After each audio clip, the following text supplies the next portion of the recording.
Previously on Alan Wake, Alice has been kidnapped. Alan, please help me. Alice? You'll do exactly what I say if you ever want to see your wife again. I can't tell anyone except my agent Barry. Damn it, Barry, they'll kill her! You're my best friend, and I'm worried that you're not right in the head. The ransom is a manuscript I supposedly wrote that's coming true before my eyes. It happened just the way it was on that page. So dark. I have found only a few scattered pages. I want the entire manuscript. The deadline is in 2 days. I found Mr. Wake's pages.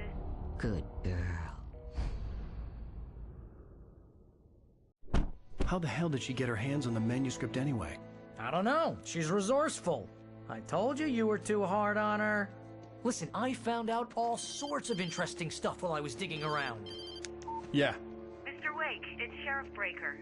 We have an FBI agent here, Agent Nightingale. FBI? He's anxious to see you. You'd better come to the station. Okay, I'll be right over, Sheriff. Let's make this quick, huh? Help you folks? Name's Randolph. I'm the manager. We're looking for Rose. Works as a waitress down at the diner. Rose, sure. Nice girl. Who wants to know? I'm Alan Wake. The writer, huh? I heard on the radio you were visiting. Well, I'll show you her trailer. That Rose, she's a nice girl. Always pays her rent on time. As I was saying, Al, I found all sorts of weird stuff from the local newspaper's archives. This place is crazy. Disappearances, mysterious deaths, urban legends come true, and get this, most of this stuff takes place around Cauldron Lake. Well, you ain't wrong, mister. The Indians thought the lake was a doorway to the underworld. I'm the God-fearing type myself. I don't hold with that sort of thing. Yeah, okay. Anyway, there was an island there owned by a guy called Thomas Zane. Now, some of the articles I found about him make him out to be a famous writer, but I ran a bunch of searches, couldn't find a single thing he wrote. Zane was heavily into diving, so much so that the place came to be called Diver's Isle. But the volcano under the lake erupted in 1970, and Zane went down with the island.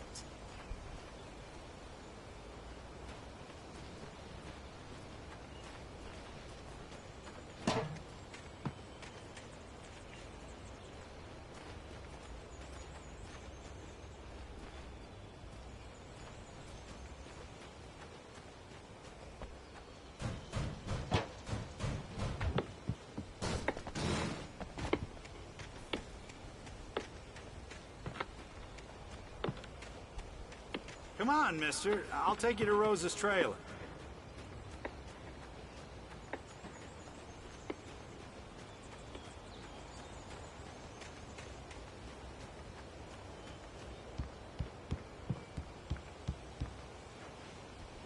Just follow me. It's not far.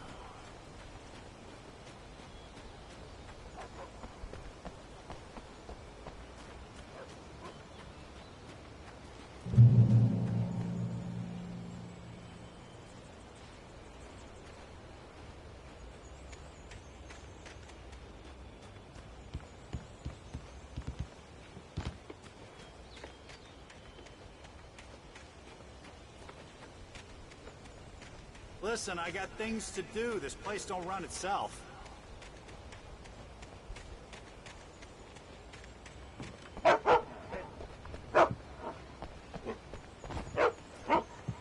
Oh, give me a break, mister. Can we just get a move on?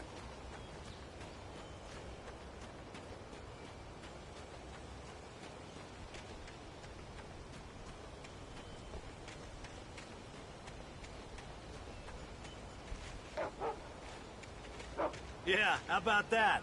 It was there in the morning, as if it had fallen from the sky. But it would take a tornado to lift something like that. We're damn lucky it didn't crush any of the trailers.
local girl, Barbara Jagger, drowned in Cauldron Lake just a week earlier.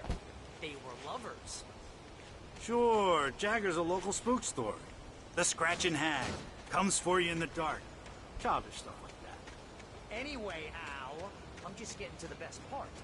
All of the articles about this stuff were written by Cynthia Weaver. I asked around, and she's that crazy bag lady. What, the lamp lady? She can be a little loopy, but she's not homeless. Yeah, anyway, she knew both Jagger and Zane before they both died, and she had some kind of a breakdown.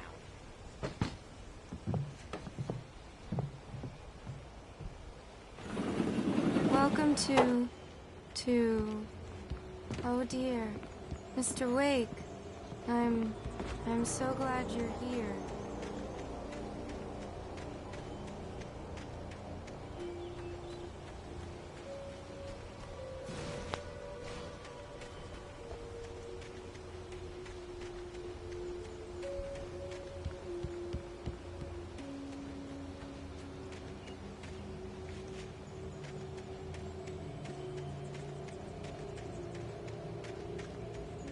Rose, you have my manuscript?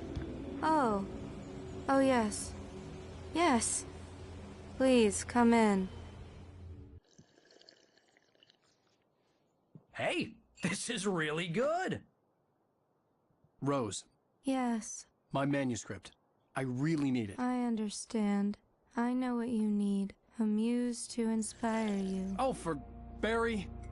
She doesn't have anything. Yeah, hey, Al? Al, what's... Oh... Barry! What? What?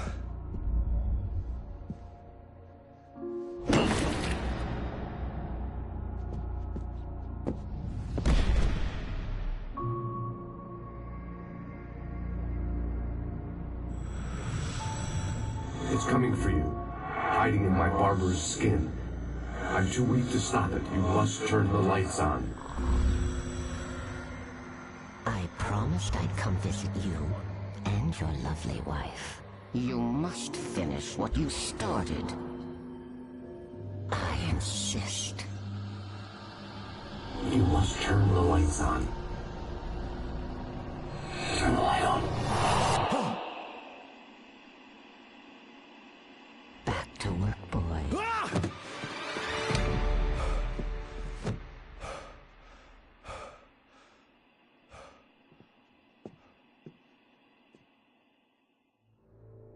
I felt nauseous, hungover. Only anger kept me going. I can't tell reality from dream anymore, but it seems I have an imaginary editor to help me. She's an old woman in a funeral dress. I call her Barbara Jagger. She's very strict. I'm writing faster and faster. My manuscript is being heavily revised. The edits are getting very aggressive, and each day there's less of me and more of her. I hate it, but I know she's right. She promises me I can save Alice this way. She knows more of this than I do. About the complex incantation I'm attempting. About this place. She's worked with another writer under similar circumstances, Thomas Zane. The genre of the story seems to be shifting. It's turning into a horror story. I'm getting close. I can feel it.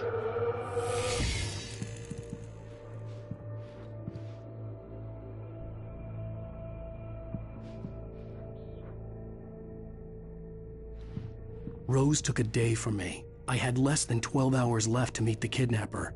All I could do was get Barry into the car, work something out once I got on the road. Welcome to the Oh Dear Diner. What can I get you today? Coffee? I couldn't work up much hate for Rose. Something had used her to get to me and left its mark. First refill is free. Milk and sugar on the counter there.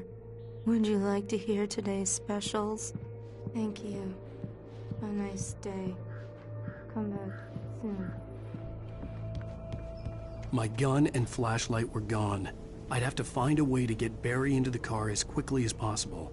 There was no time to waste. Mr. Randolph liked Rose. That little smile she had. How she was still sweet when life had tried so hard to make her bitter. It wasn't any of his business what she did in her trailer. But those strangers, The writer and his smart-ass sidekick. Looked like trouble. And they'd been in there for hours, way past her normal bedtime. He reached for the phone and called the sheriff's station.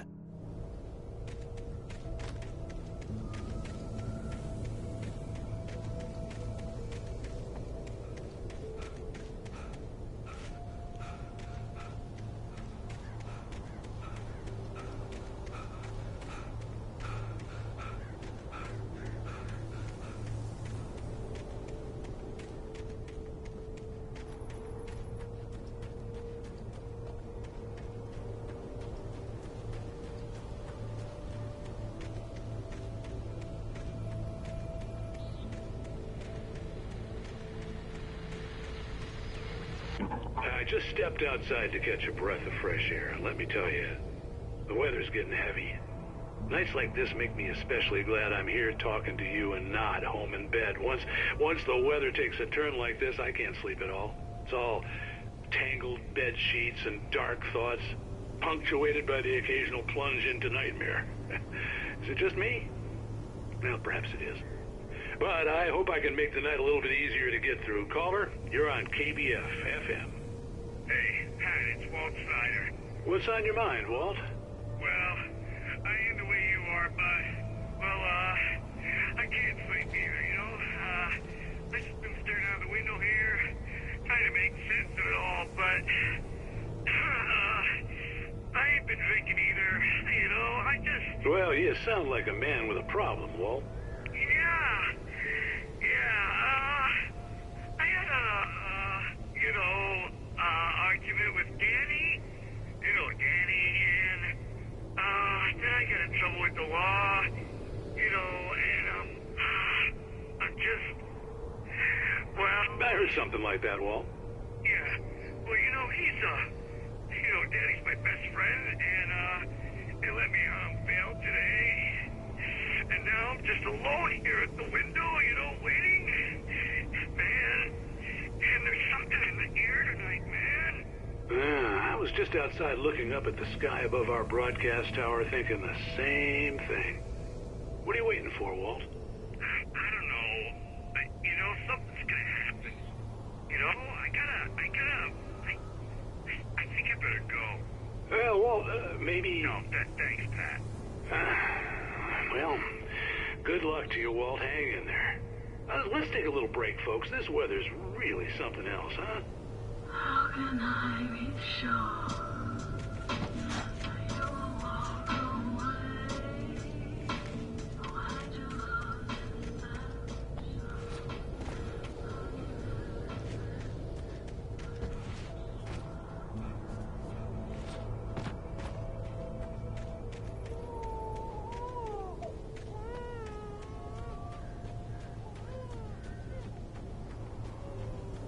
Oh, you're gonna get it now.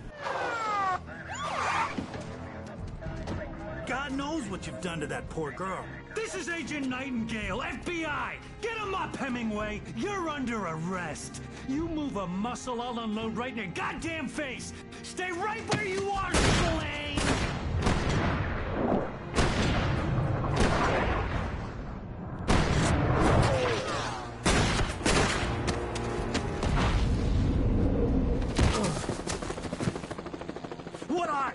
I'm standing right here, you goddamn maniac!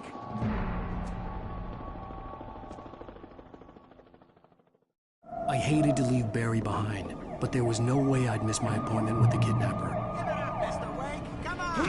Take it easy! Get up! Don't let him get away! Move it! Move it! Move it! Let him get away!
For decades, the darkness that wore Barbara Jagger's skin slept fitfully in the dark place that was its home and prison. It was hungry and in pain. It dreamed of its nights of glory when the poet's writing had called it from the depths and given it a brief, terrible taste of power and freedom. The rock stars had stirred it from the deep sleep the poet had sunk it back to in the end. When it sensed the writer on the ferry, it opened its eyes.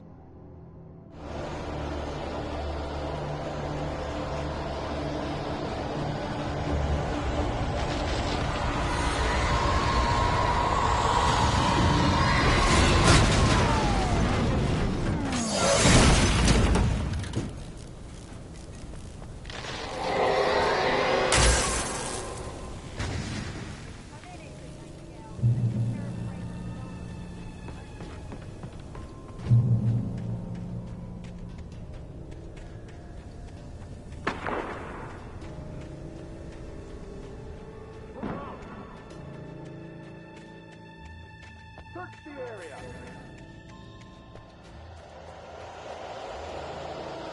Stay sharp.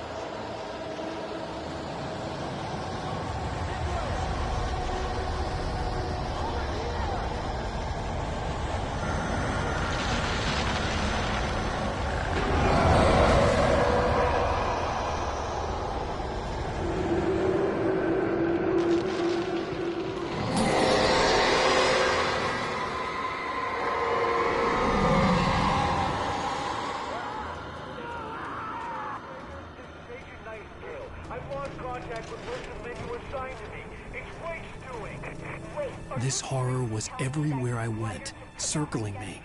The cops didn't stand a chance. They were after a writer, not a monster.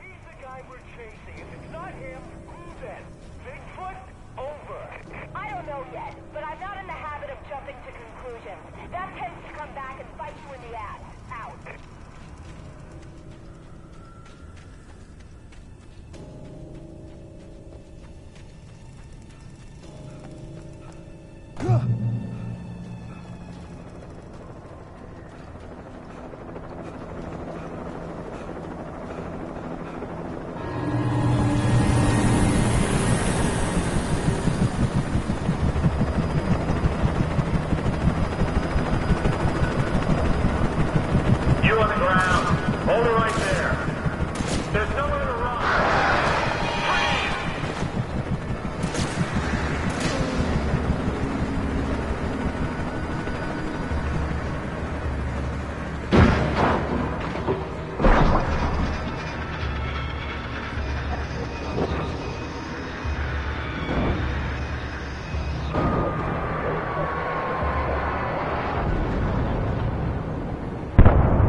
This is James. Mulligan, Thornton, come in. Over.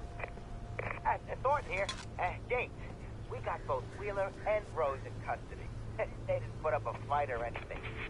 But anyway, hey, Mulligan, what you... Come on. Sit down and give me that.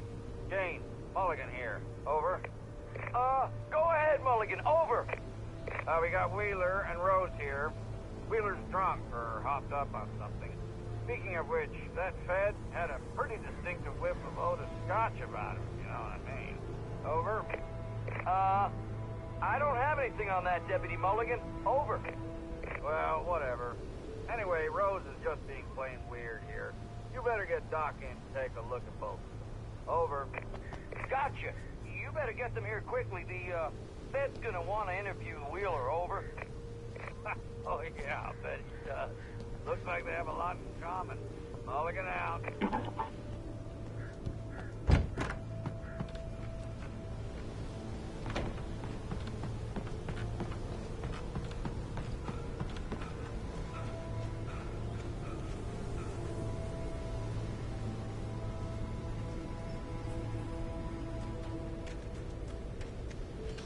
I imagined that the broadcast tower in the distance was part of the local radio station.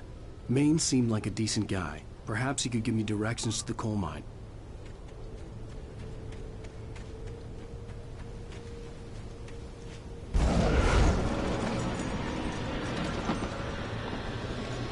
Unnatural shadows clung to the gate. The darkness that was after me was trying to stop me. I wouldn't get through without a light.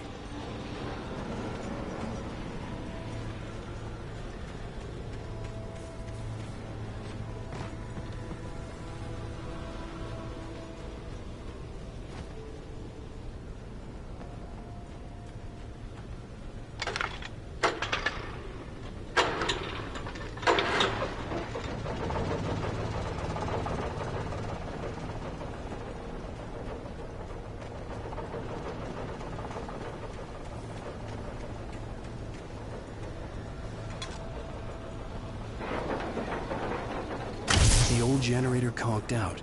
I'd have to see if I could fix it and try again.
It took me a moment to recognize the flashbang grenades. They were an ideal weapon for my situation. Team 1, come in. Over.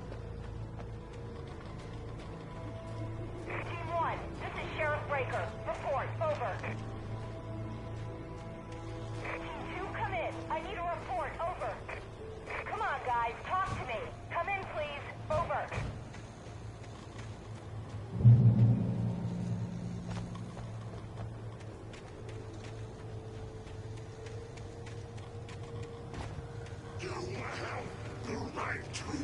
Silent!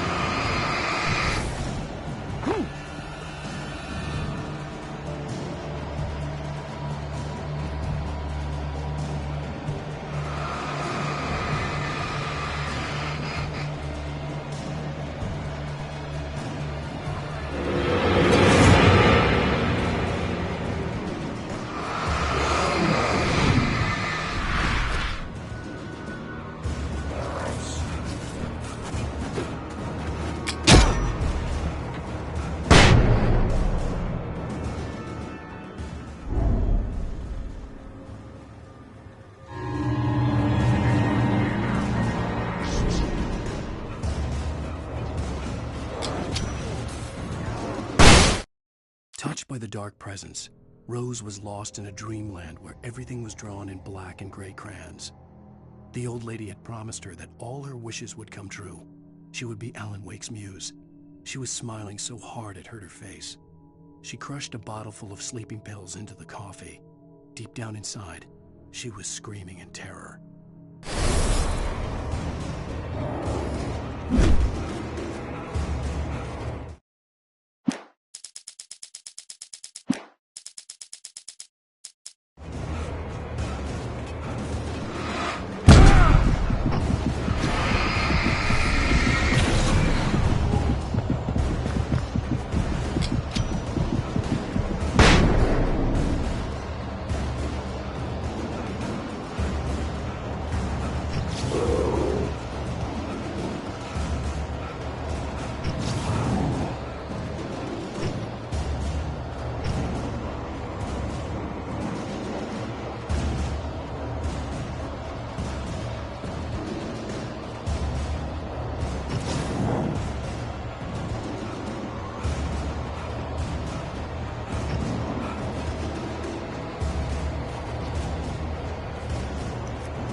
hope Maine could lend me a car to get to the coal mine.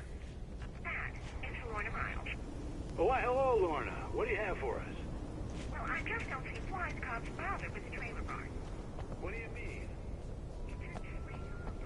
Of course you're going to have trouble in a place like that. I mean, what do you expect? The sheriff should be helping us normal citizens instead of wasting resources on those people. Well... Let the trash sort themselves out. I'm sorry, but my granddaddy settled in Bright Falls in 1911. Well, thank you very much for that, compassionate viewpoint, Lorna. How can I be sure?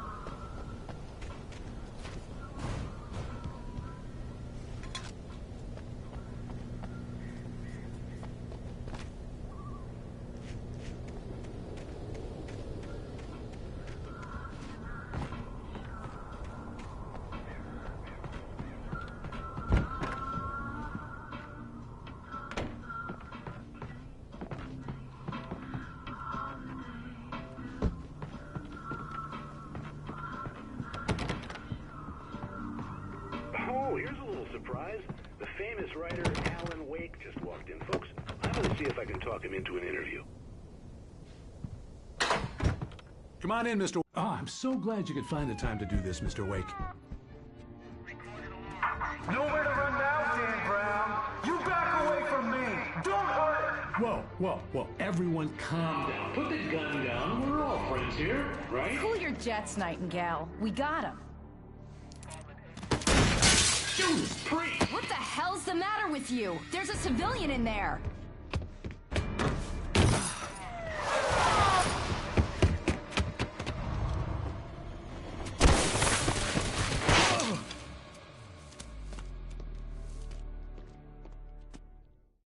I'll get you yet, even if it kills you. You hear me? You hear me, H.P. Lovecraft? I had fallen off so many cliffs it was ridiculous.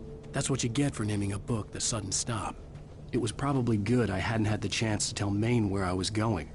I'd have to lose the cops and find my own way to the mine. Nightingale stared through the broken studio window into the dark woods. He turned around, started to walk out, but Maine grabbed his arm. "Young man, you almost shot me. You don't shoot off rounds at people like that. What's the matter with you?" Nightingale shook his arm free, marched out. His cheeks burned with rage and humiliation.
There was no sensible reason for the power company work lights to be here.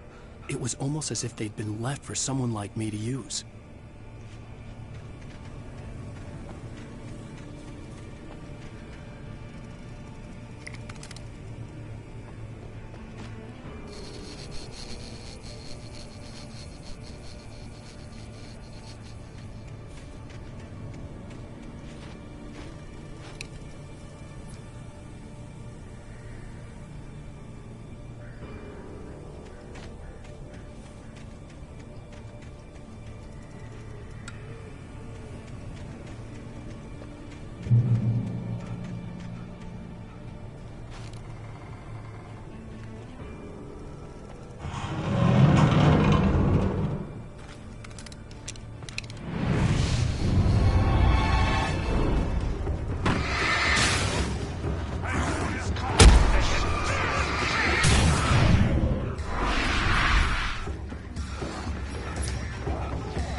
Sarah trusted her gut, and her gut said Agent Nightingale was an asshole. He felt wrong, and it wasn't just the smell of stale booze. It was in the way he flashed his badge, pulled rank, the look in his eyes when he wanted answers. Where was Alan Wake? What was this about an accident? Where was his wife? And most importantly, why did she let Wake go? He wouldn't answer her questions. Federal business was all he'd say.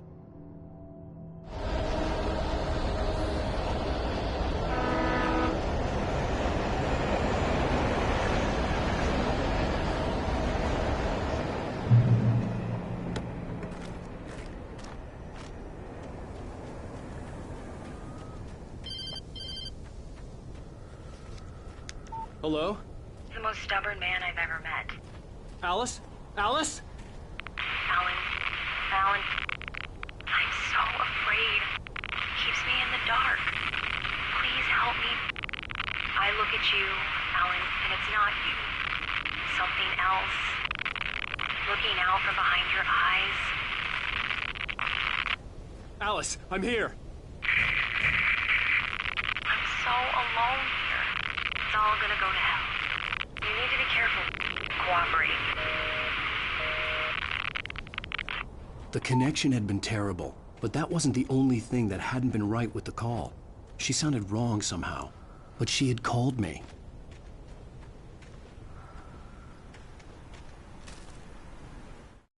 The pipe wrenched itself loose from the bridge's steel framework. Wrapped in darkness, it floated in midair, twitching. For a moment, I didn't understand what I was looking at. The heavy object lurched at me with impossible force. I threw myself out of the way, but just barely. When I turned my flashlight on it, it shook in a dark rage before it flew at me again.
I could see a railway bridge up ahead, and a warehouse of some sort on the opposite shore. I hoped I could find a car from there.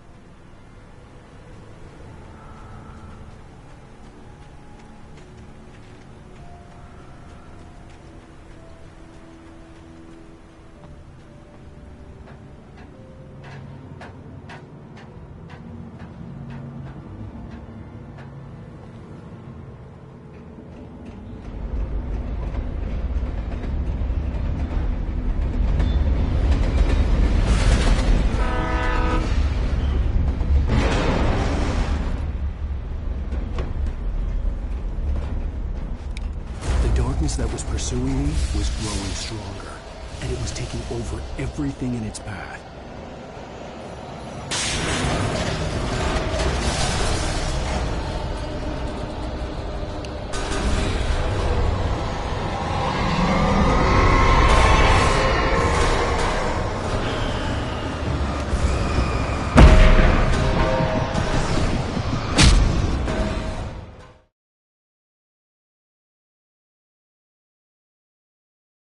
I hoped I could find a car from there.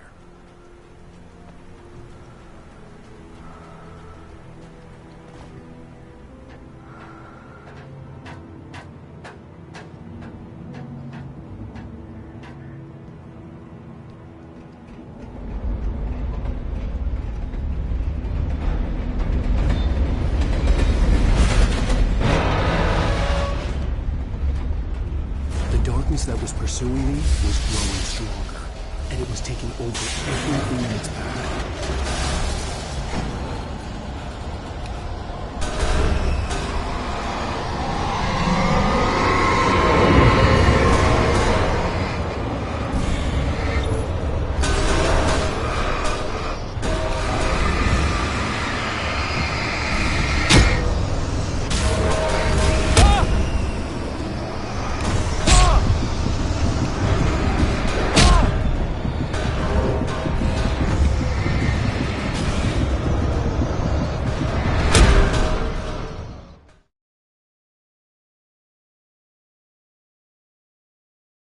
I hoped I could find a car from there.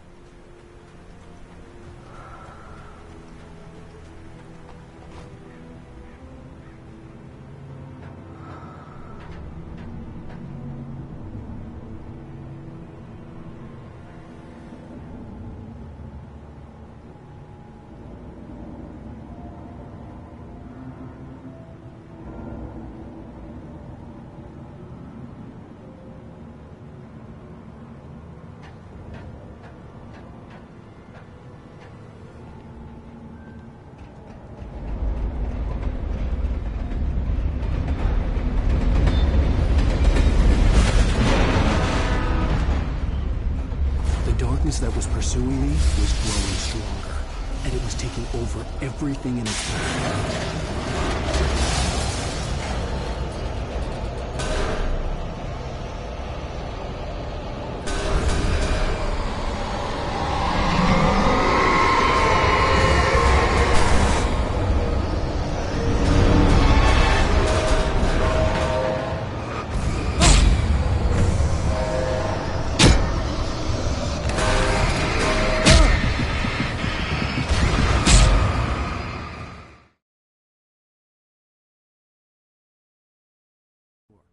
I hoped I could find a car from there.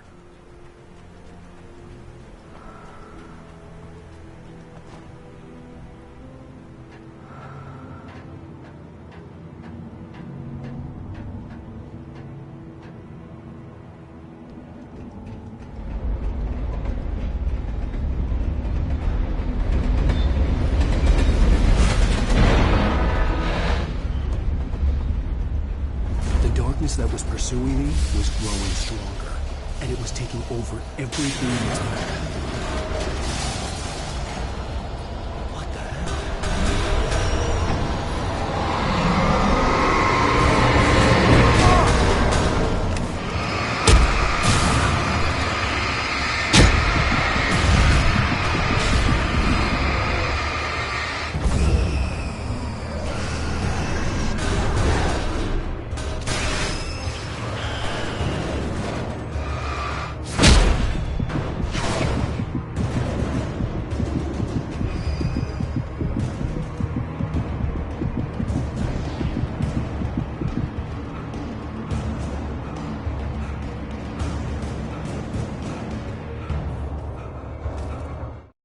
I slammed the door shut right in his smug face. He pleaded for me to open the door.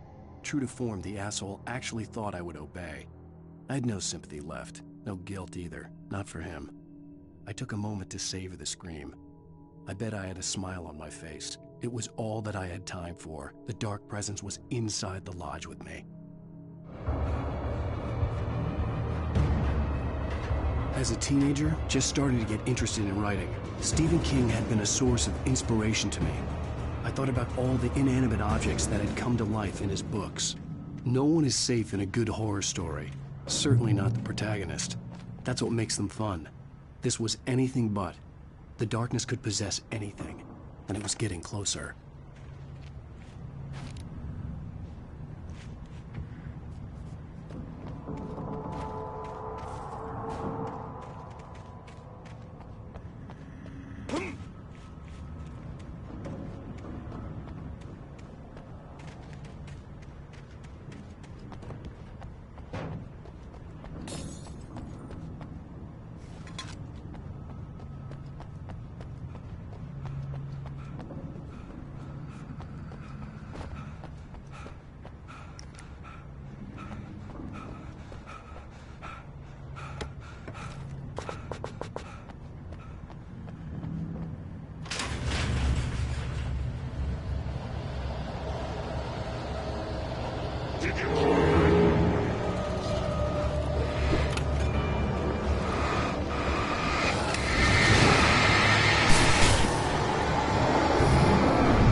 of our existence for granted, unaware that they are merely a thin veneer of desperate self-delusion, covering a vast cosmos of madness and horror.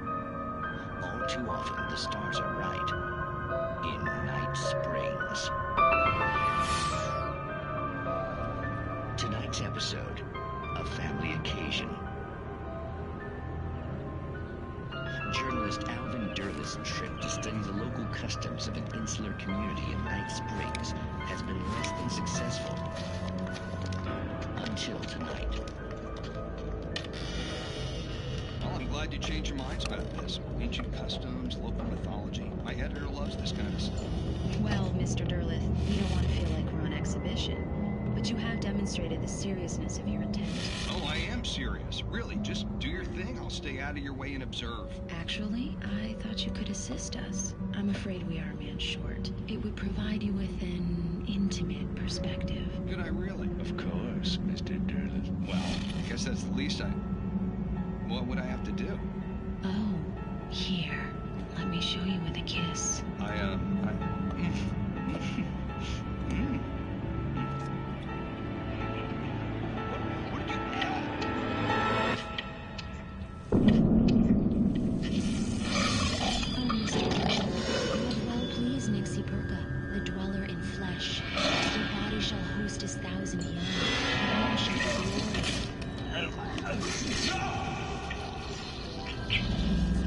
Shh, darling. Be calm. Shh. Alvin Derlith learned a harsh lesson. If you go looking for mythology, it may come looking for you.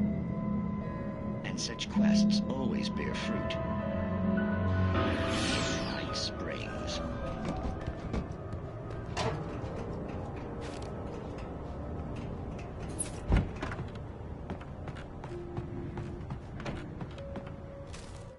The darkness surged towards me, sucking everything loose from the ground into its depths, tugging at my clothes.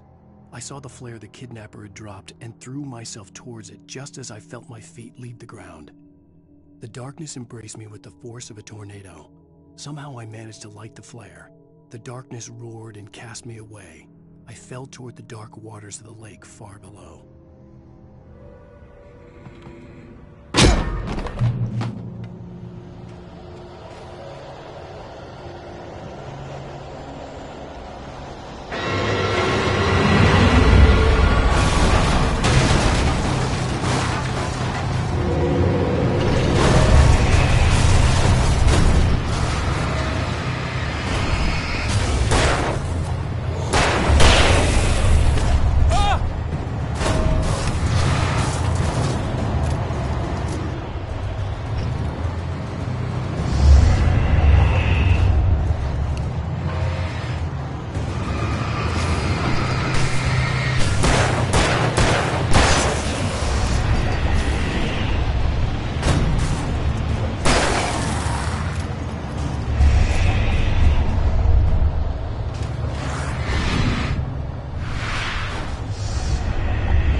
never been this glad to see the sunrise.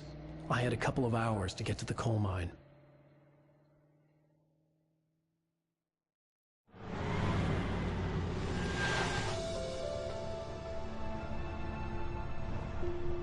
The coal mine wasn't far now.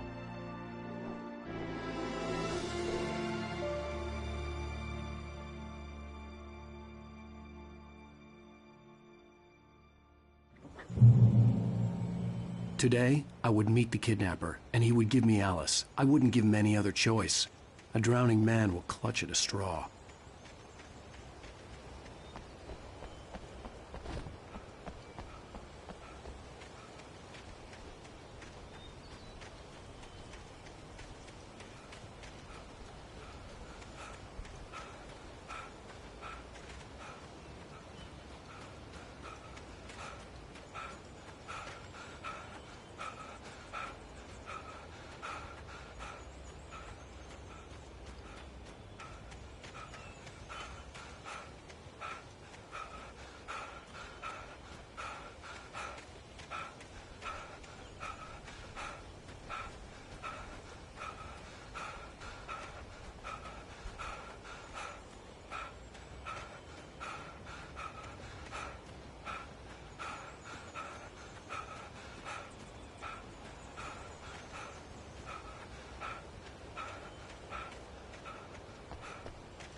This is Pat Maine, and you're listening to KBF-FM. Folks, I want to apologize for kind of abandoning you to that looping music track last night, but I was detained. You see, I encountered a big-shot G-man with an itchy trigger finger who could use a lesson in manners and a boot in the ass. Not necessarily in that order, either. Now, folks, I know I'm not being very informative here, and I apologize for that. I really should just keep quiet, but I'm just so peeved right now, because some people just shouldn't be carrying badges. And I'm just glad that our Sheriff Breaker was there to straighten things out. And if someone I met last night is listening, let me just say, I'm sorry if my mouth got you in trouble. I'm pretty sure you're not the bad guy here. Godspeed, son. I hope you know what you're doing. Now, on a lighter note, I'll be talking to Dr. Nelson all morning. But first, a little music.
I was early.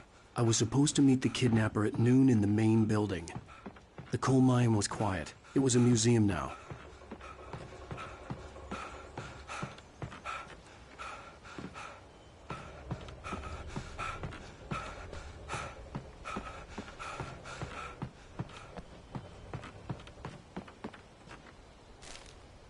For Mott, spying on the writer on the ferry had been a disappointment. His boss had made Wake out to be something special, but Mott hadn't been impressed. He'd gotten a good long look at the wife, though, and he liked what he saw. Mott had fantasized about goading Wake into a fight, but it hadn't happened. Still, he'd get his chance to see if the writer had anything in him. He'd been promised as much.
With Nightingale gone and the night wind blowing in through the broken studio window, Maine stared at Sarah.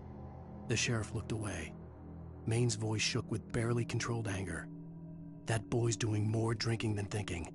I hope you know what you're doing, Sarah. He's got a sickness in his eyes. You take my word for it. He wants Wake for a reason, and it's not for anything good.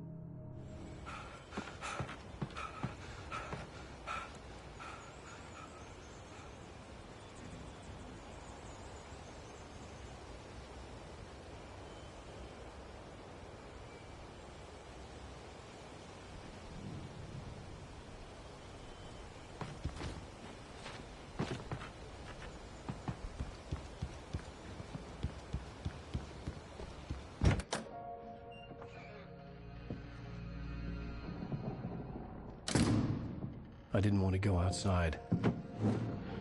Cops had to be looking for me. The noon sun turned the place into a sauna. The day dragged on. Different scenarios ran through my mind. Ways of how I'd torture the kidnapper to get Alice back. Or the different horrible things he could have done to her. I imagined her dead. I had no way of knowing she was still alive. It was killing me. I was running on blind hope. It was all a waste of time. The bastard never showed up.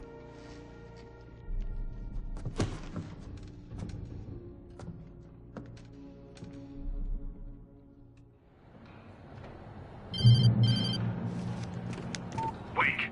Where the hell are you? Change of plans. You know where Mirror Peak is? It's a big mountain north of where you are. You follow the path from the mine, you can't miss it. There's a lookout point there. I'll be waiting. I'm through being jerked around by You you. want to see your wife alive? Because if you do, you better watch what you say to me. Do we understand each other? I want to talk to Alice. Yeah, and I want the manuscript. Don't keep me waiting, Wake. Hello? Hello! Ah! I'm gonna kill him! I had to get to Mirror Peak.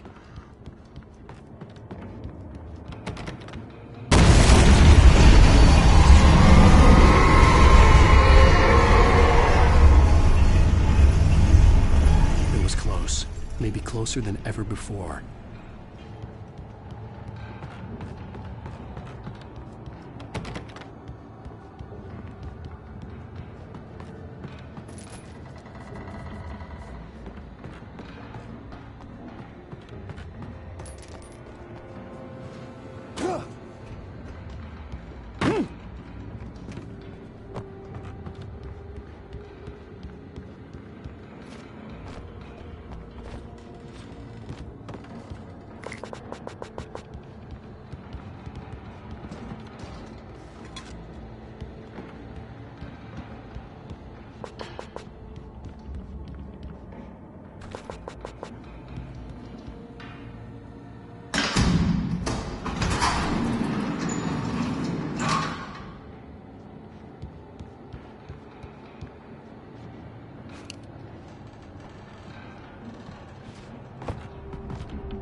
When Thomas Zane fell for Barbara Jagger, it happened fast. She was young, vibrant, and beautiful, full of life. He had never been a very happy man, and without any seeming effort, she had changed all that. Zane felt good for the first time in his life. Everything she did was another piece of a jigsaw puzzle he hadn't even known he'd been missing. And best of all, she made the words flow, strong and sharp. She was his muse.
The only way to reach the hillside ahead was to go through the building. I had to find a way to avoid electrocution.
Some of the Taken retained echoes of their former selves, but these were just the nerve twitches of a dead thing.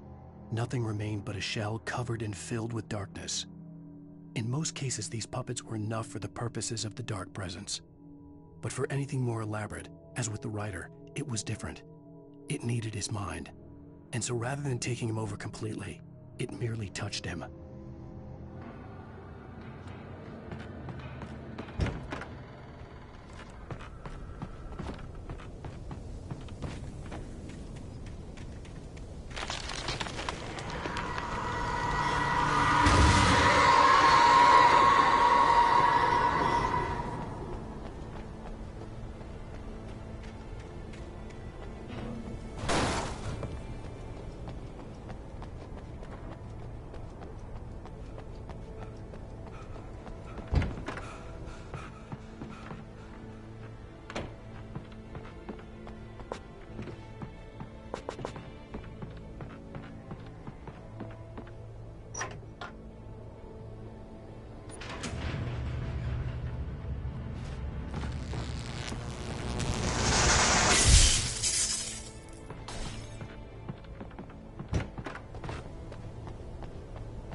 There was no way the flashbang grenades were standard power company equipment.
I stared through the bars of the jail cell.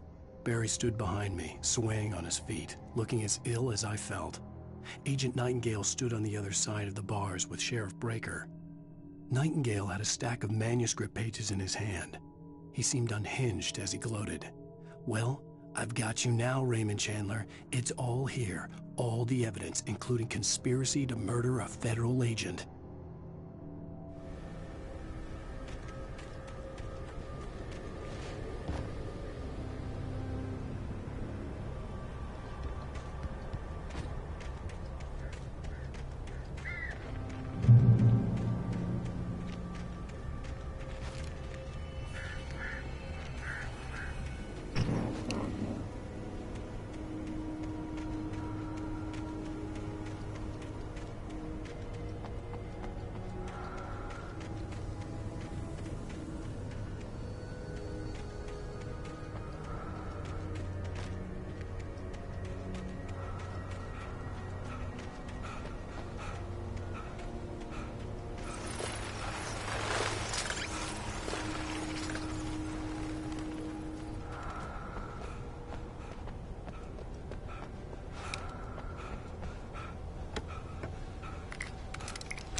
I had no real plan.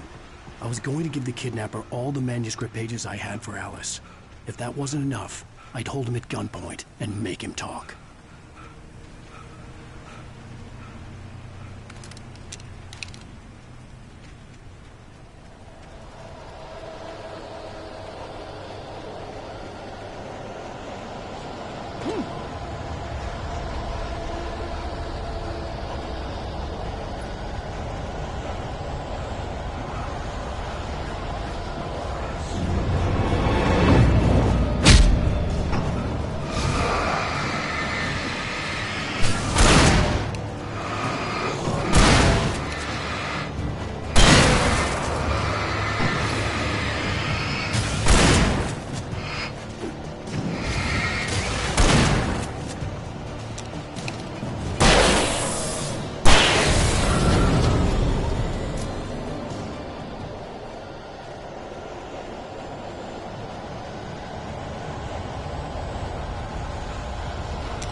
I had no real plan.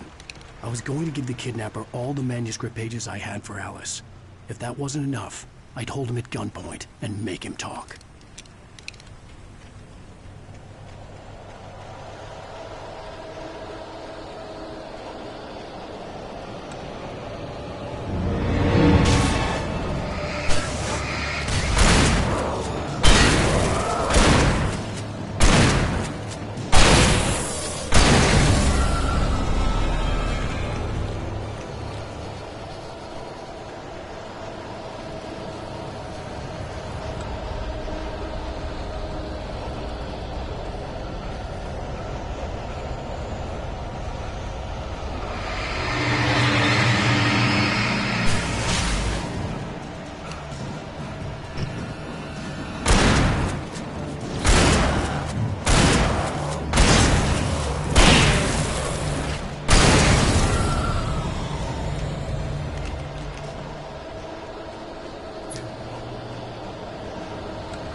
The dark presence was moving ahead of me in the same direction I was going. A cold feeling settled itself in the pit of my stomach.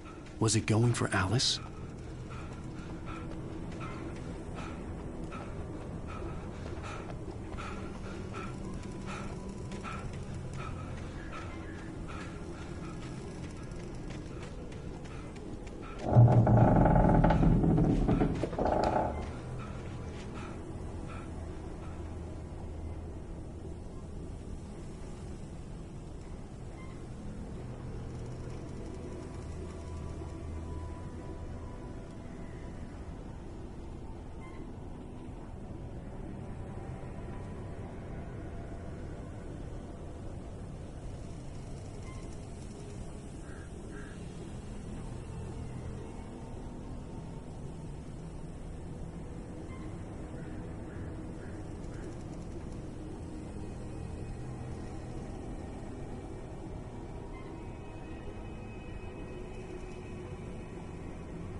The graveyard shift may cause cancer.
The place was dead, a ghost town. Had been for decades, maybe a century.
Things were never as simple in real life as in fiction.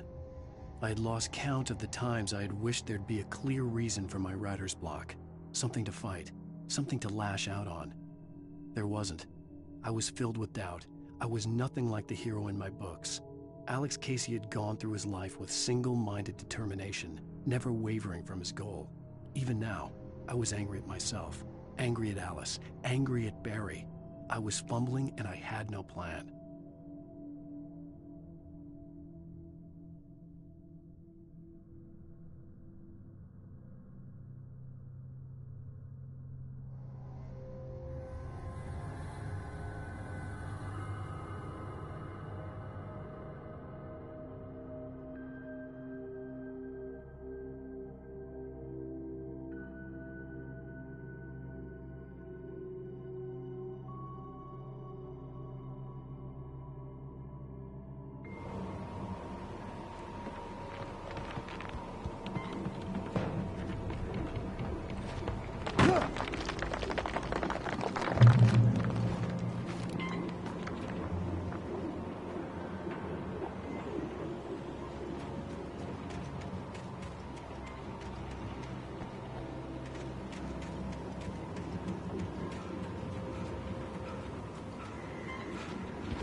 Anything outside of riding is a struggle. I feel ill. I managed to make my way downstairs. There's a shoebox filled with books and papers by Thomas Zane. It's very hard to focus, but I managed to read some of it. He's a poet, and a good one. He writes of muses and creators summoning fabulous things from a magic lake, using his powers to shape the world of a realm of gods and dreams and demons, dark things that wait for a chance to slip through, wearing the flesh of men as disguise. Zane writes about himself, his girlfriend being taken over by a dark presence, about growing scared of the lake. Zane believes it's a mirror to the gaping void of darkness above, where some Lovecraftian presence lurks. I crawl back upstairs. I'll borrow these things for my story. They ring true. They fit.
The kidnapper had sent me a text.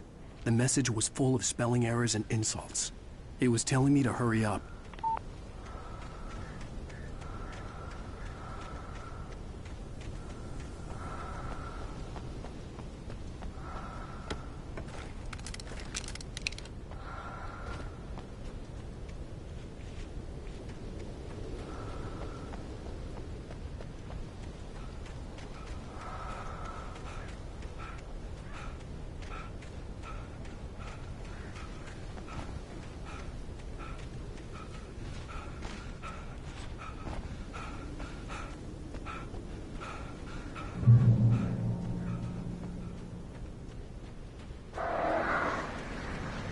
Birds.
Even behind the closed doors and curtains of his grimy room at the Majestic, the local motel, Nightingale could feel the locals' eyes on him, the unrelenting pressure of their judgment.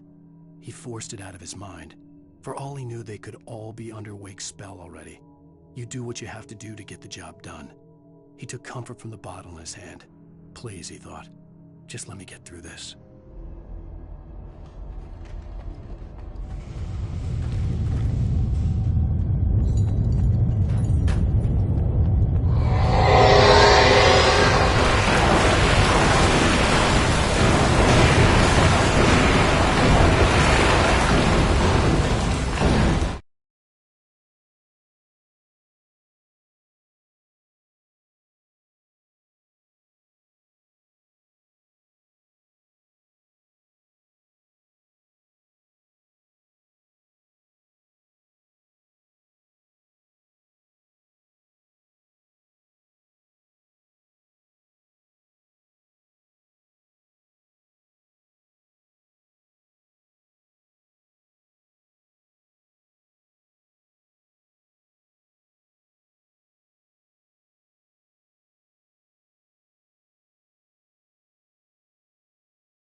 I'd have to make my way up this mine shaft in order to go on.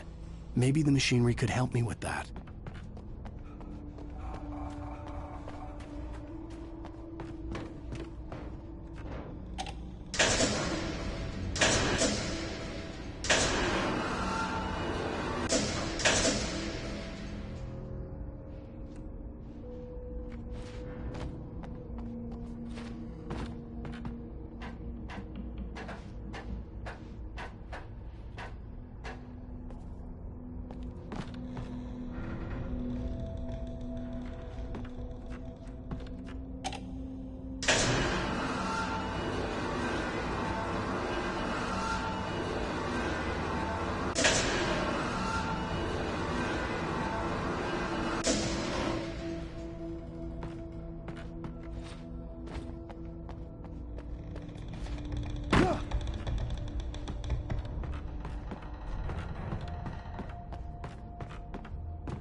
Mott had checked all of Stucky's rental cabins. There had been no sign of the Wakes. It was dark when he'd found their car parked at the end of the road by Cauldron Lake. It made no sense. They must have taken a wrong turn, but there was no sign of them, and the car had been there for hours already. Frustrated, Mott stood on the rotten ruin of the footbridge that had once led to Diver's Isle before it sank beneath the waves years ago. The boss wouldn't be happy.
see Cauldron Lake. I thought I could make out the spot where the island and the cabin had been.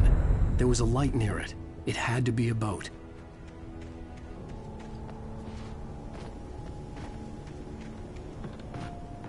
I was close now. I had to get there fast. I dreaded what I would find. I tried to hold on to Alice, but her form melted away.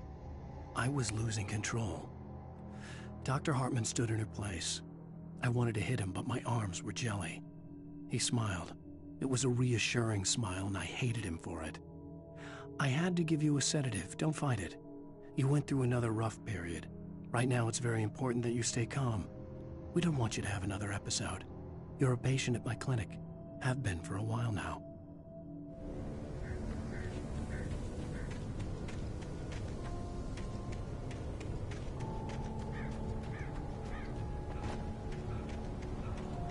Wait! Is that you? Wait! Hey, I'm here! I'm coming! No! Get away! Sorry. Please, wait! The boss didn't know who he was messing with. I didn't know. I swear, I didn't know. We don't have a wife. We don't know where she is. She's probably around. We just said we had her to make her play ball. You see? They got her writing for us. Please, I'm sorry. Please, don't hurt me.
With the drunk midwife, who's that yonder hole in flames, dragging behind him a sack of chains? Who's that yonder hole in flames?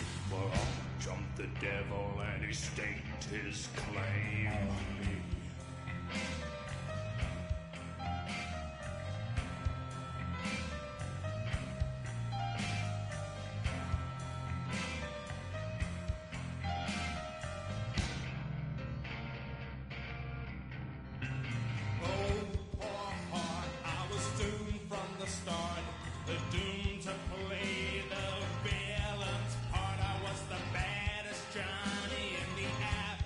Caught my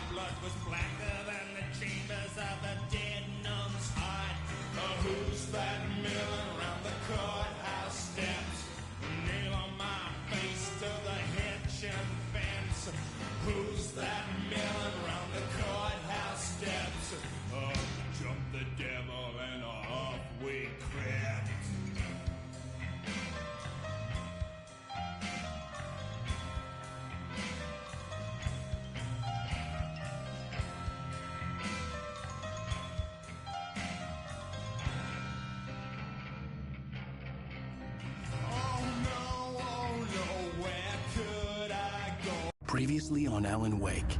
I'm hunted by the law. Sheriff, Wake's running. I'm giving chase. Are you seriously telling me that writer just took out my deputies? A thriller I supposedly wrote is coming true. The genre of the story seems to be shifting. It's turning into a horror story. I was told that Alice had been kidnapped, but that was a lie. We don't have his wife. We don't know where she is. Her purported kidnapper was eaten up by the dark presence before it attacked me.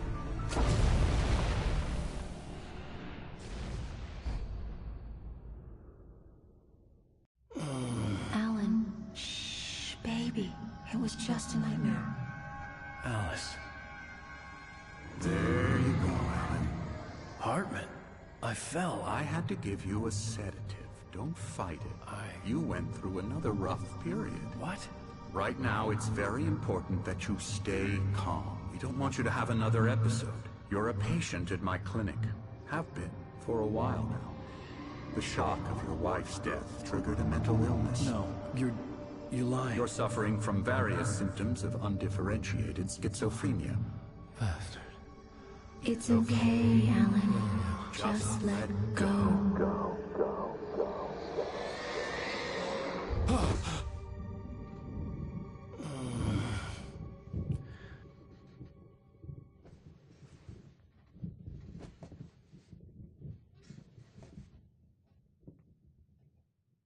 I felt groggy. Whatever Hartman had bumped in me was making me numb. I felt like this was happening to someone else. Someone I was watching on television. I couldn't think. Couldn't focus. The door was locked. I was a prisoner here.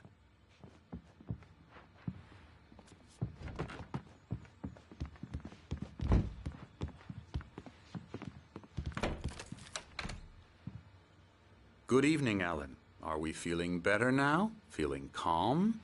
Yeah. I see you brought your pet gorilla with you. So sure, I'm calm. I get the message. Loud and clear. Why, right. That's the spirit. You're being very brave, Alan. I understand you're confused. I would be more concerned if you weren't suspicious of me. I don't blame you for it. Big of you. Now, why don't you come with me? We'll reacquaint you with my clinic and go over everything you might have forgotten. Little walk and some fresh air? Yes, it will do you good. This corridor is for patients. Most of them aren't here right now. Jack took them out for a fishing trip, except for the ones who are particularly vulnerable, of course. I encourage creativity as a part of the recovery process here at Cauldron Lake Lodge. I specialize in treating artists. I bet you do. Splendid, Alan. I honestly believe we can get this thing under control if we work together. This way, Alan.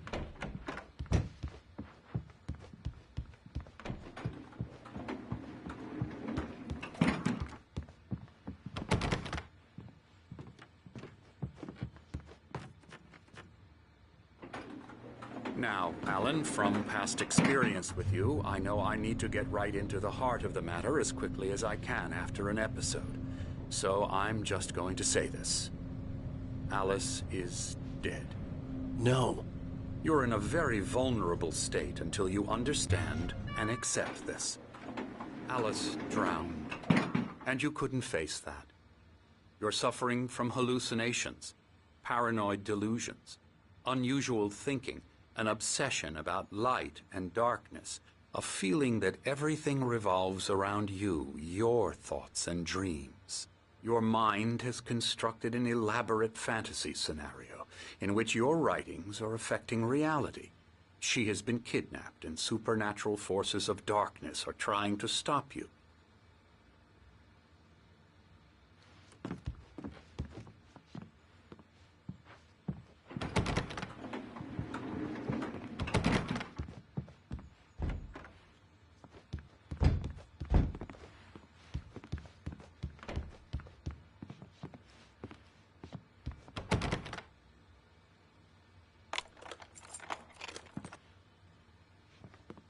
We go this way, Alan. I wasn't ready for another shot, so I went along with it. He had to be lying. But under the influence of the drug he had given me, I had to fight not to believe his words. It's all in your head. You've been making it up. Apart from the tragic accident with your wife, no one has been killed. Your delusions are just a manifestation of your subconscious mind trying to protect you from the too painful truth. Unless we fight the fantasy, it will return. I know the instinct is to resist me, but think about it. Doesn't this make far more sense than the insane supernatural conspiracy you have concocted in your mind? You're a skeptic by nature, Alan. We both know this. Everything can be explained logically.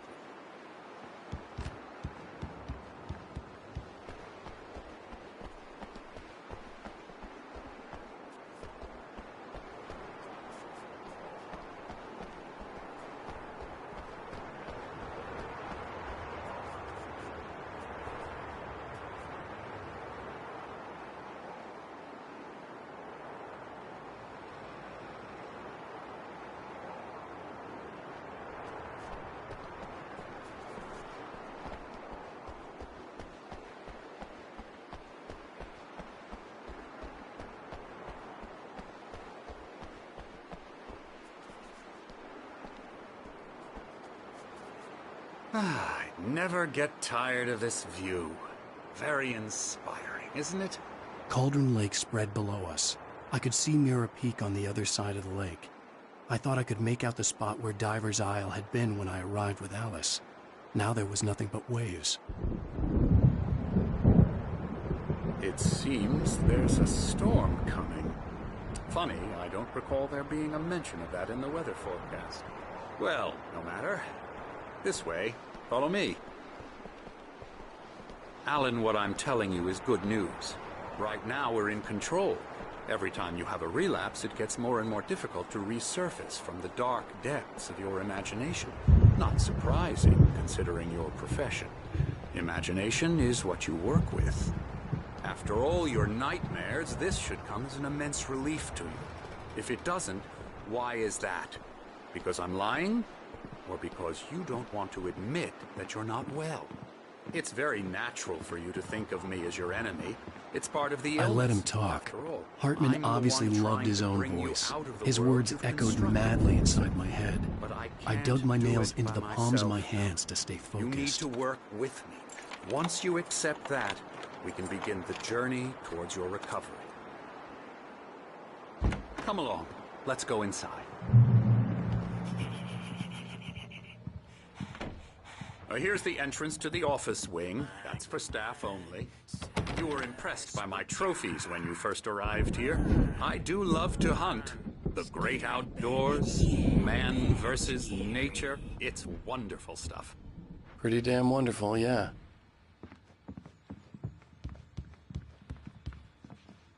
Scary, scary, scary.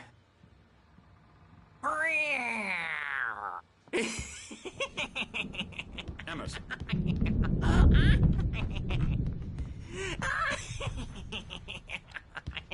I'm a real bad dream, mister. You should be afraid of me. Don't want to run into me in the night, that's for sure. Please, Emerson. Mr. Wake is confused enough as it is. Yeah, you'd like me to go away so you won't be scared. But you can't just decide what kind of dream you have or when you have it. Emerson. Okay. Sorry. Boo. That's Emerson. We're actually making some progress with him, I'm happy to say. He works on video games. Ooh, yeah. It's trash, of course, but it does involve some small creative effort, which makes him receptive to my therapeutic methods. No kidding.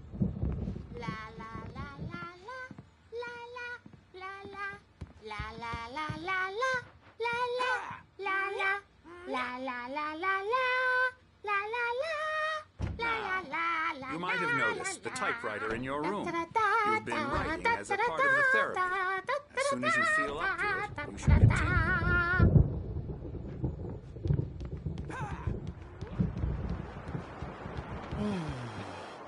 Oh, hello. I've painted you. Okay. I was just struck by inspiration a couple of days ago. Dr. Hartman wanted me to paint landscapes, and that's what I was doing. But now I've been doing these things. A lot of them. The images just keep coming. Dr. Hartman likes them. He has them in his office. Yeah? He's very proud of me. He says I'm getting much better. I think I'm getting better.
My rheumatism's killing me.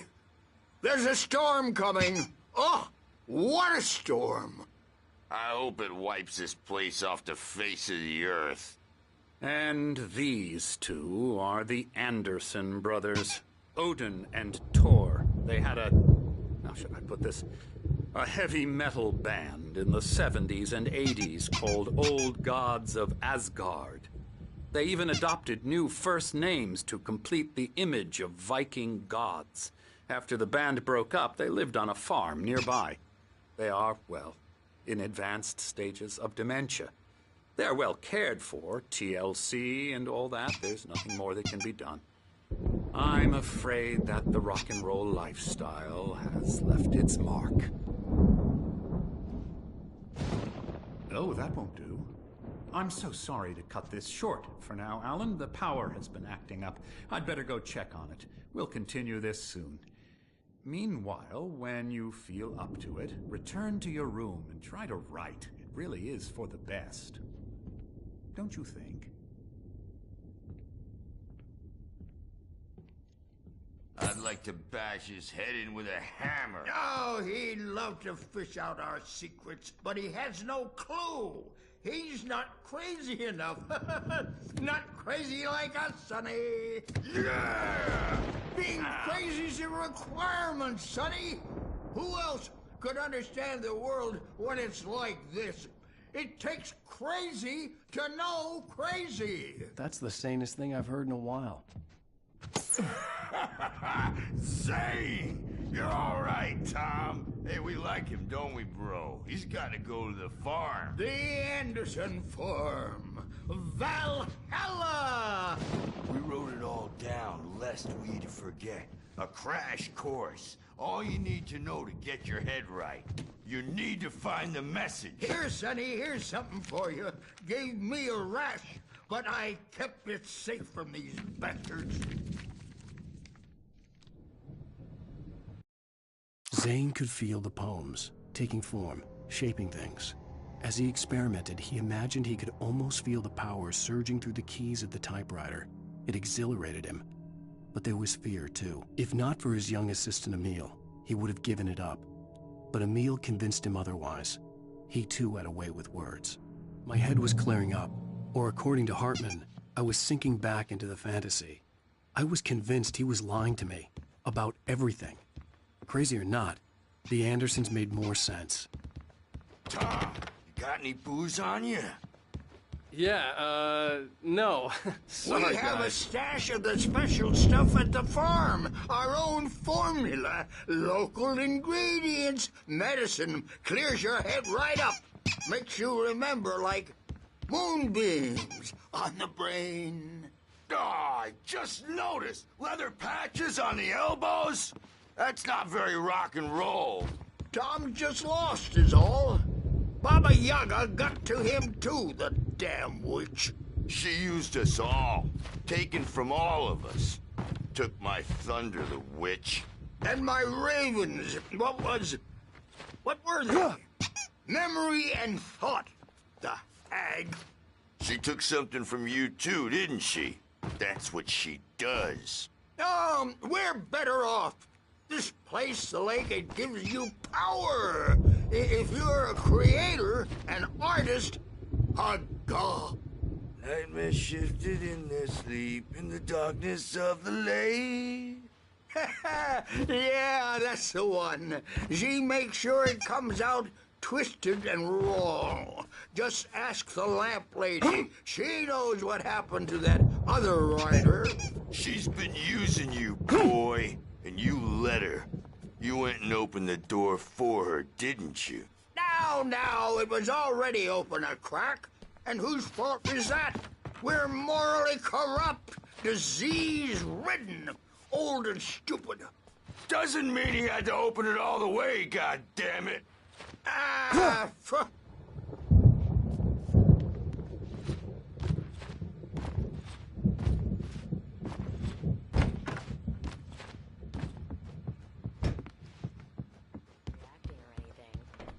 Well, he's the boss. I may need a hand here later on, Birch. The storm's bound to make you-know-who jumpy. You know how they get. Gotcha. The doc's got me looking after Wake here, but holler if they get too rowdy. The doors were locked. I'll do that, Birch. Hartman and the nurses would have keys, but there was no way to get my hands on them. Give the writing a shot, huh? Typewriter's in your room. You can get to your room by those stairs, Wake.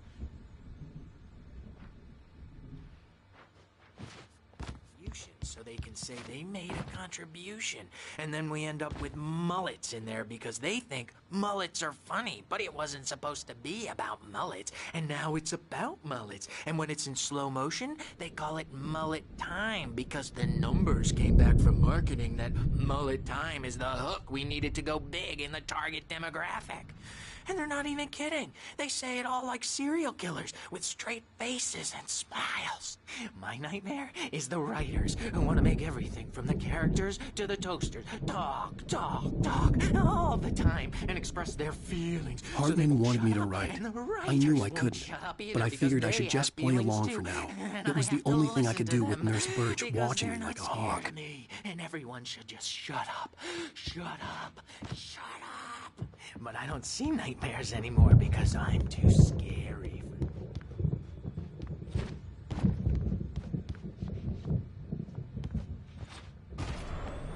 Something's wrong. I'm not myself. It's hard to think that there's a shadow inside my head. I can only focus on writing. Everything else is a blur. I'm trapped in this cabin. Have been for days, but it's always dark outside. My editor is real. I saw her again. She's not human. It's not human. A dark presence is wearing the old woman's face. She was covered in clinging shadows. There's a hole in her chest where her heart should be. I think I've made a horrible mistake. I don't think I'm any closer to saving Alice. It's been lying to me, using me to get the story it wants, and the story will come true.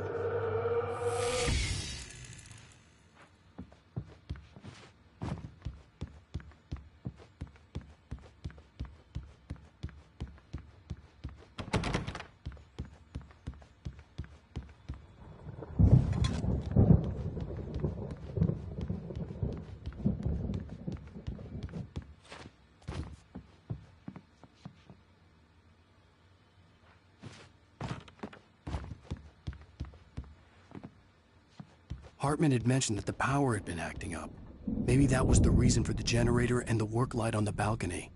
The generator hadn't been activated, and there was no key.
The white glare of the blank page in front of me hurt my eyes. My hands began to shake uncontrollably. Everybody, calm down. Put that down. Bert, I need help. Hey, Wake, you stay here. I'm gonna go see what's up. You just keep doing what you're doing. Be cool, okay?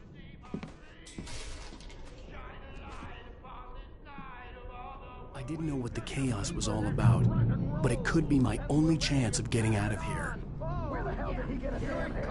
I don't Powers up! Here's a friendly poke from Mjolnir, wench!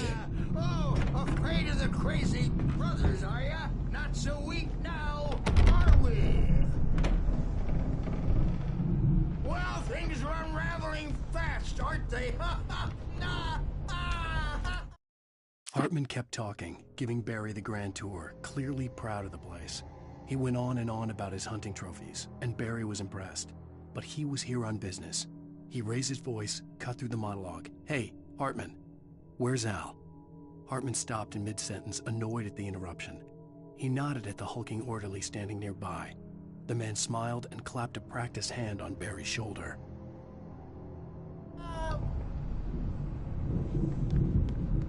It's my store. I'm taking it. We're on a comeback tour, baby!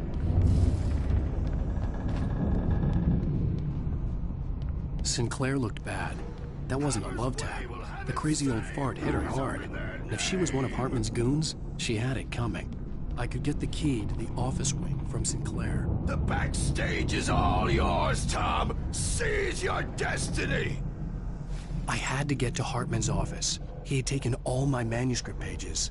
That's where he'd been keeping them. Birch, it's time to pay the piper. Maybe you could come out and beat our regular adult diapered asses. The markings on the tape said they were recordings Hartman had made at the sessions with his patients. I saw Alice's name on one of them. For a moment, I couldn't breathe right. Now, Mrs. Wake, can you tell me about Alan's problems?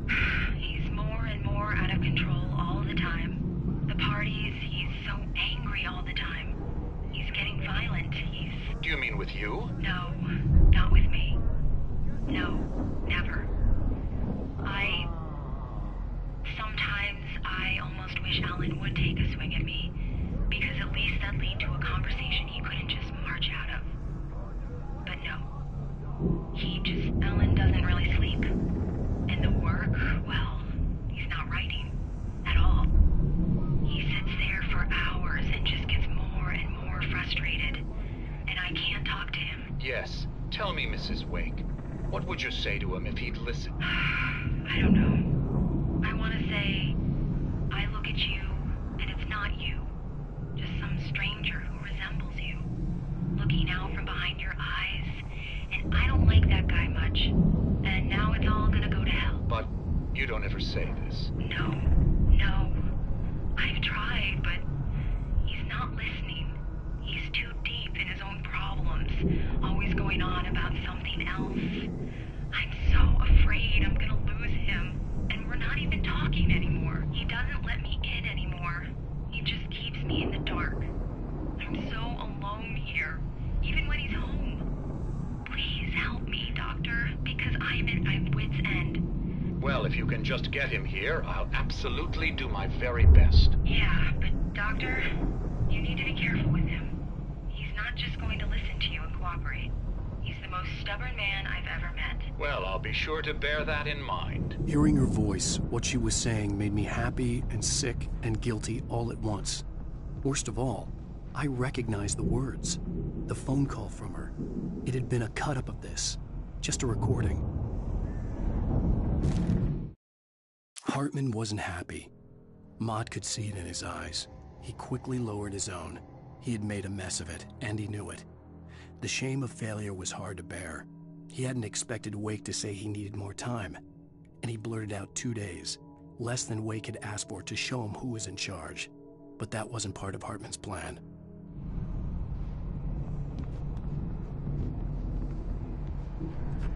The photo on the wall caught my attention. In it, the clinic staff was standing outside the lodge. I knew the man next to Hartman. He was the kidnapper. Hartman had been playing me all along. Let me out of here! Arthur, do you hear me? I'm gonna sue your crazy quack ass to shreds! Seriously! Do you have any idea how much trouble you're in? I'm famous! I represent a celebrity! They'll be looking for me! Oh, that's how you want to play it? Is that how you want to play it? Really? Okay, that's how we'll play it. It'll be hardball all the way. Ow! About time! Barry, man, am I glad to see you. We need to get to Hartman's office. It's right next door. You okay? Yeah. I mean, no! The cops found me at Rose's trailer, but they didn't hassle me too much. I'm obviously a victim in this, and I demanded to be treated as such. Or else I'd sue their asses. Speaking of asses, that Fed gave me a real hard time, but I had no clue where you were. That guy's crazy, Al. But he let me go, and then I get a call from Hartman, that son of a bitch, who tells me you're here, and I should come pick you up, but when I got here, 2 goons clobbered me and stuck me in there. What's with the cutout? I stole it from the diner to piss off Rose after what she did to us. That'll teach her. Yeah, that's a harsh punishment. Come on, pal, we gotta get going.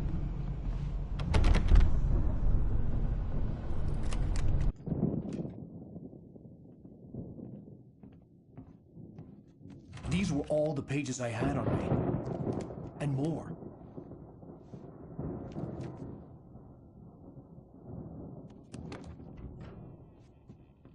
Alan, please.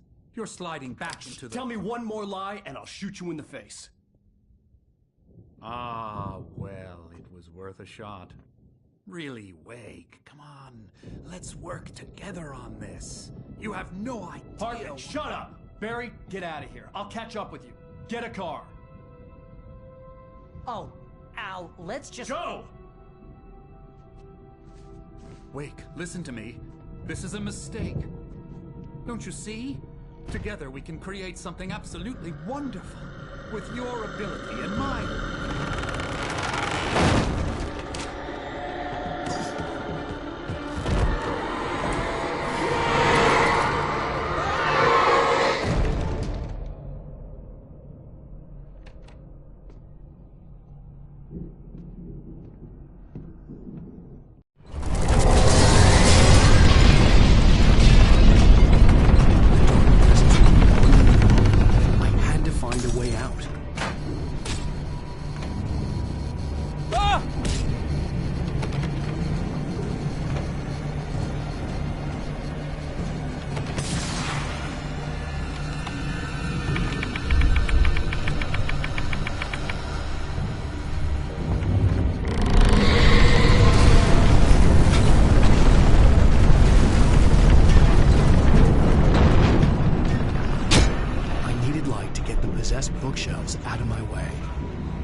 Hartman knew he was no creator.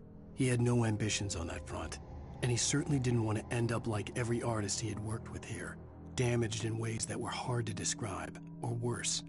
It was enough for Hartman to maintain creative control and provide direction, to be a producer. That was what most of these people were in need of anyway. Of course, suitable subjects were few and far in between.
But the gate's locked. You're gonna have to go through the hedge maze over there. Barry, I don't have a light. Take this, Al. Oh, God! Look at the house, Al! Look out!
I stared at the Viking paraphernalia that littered the area, surrounding an unlikely centerpiece.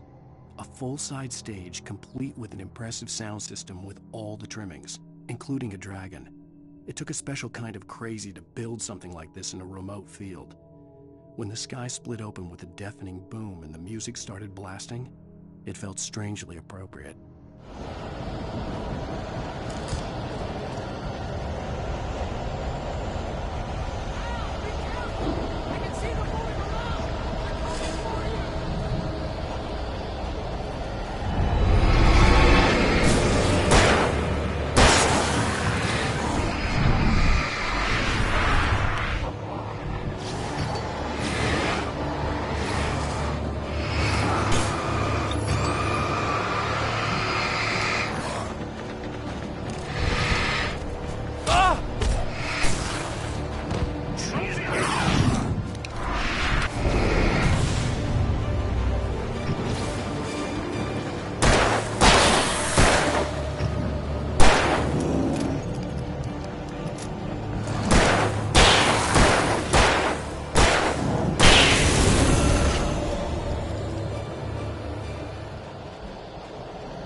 You get 2 pills in the morning, and then you'll be nice and calm all day long. You get 3 pills in the evening. You sleep like a baby.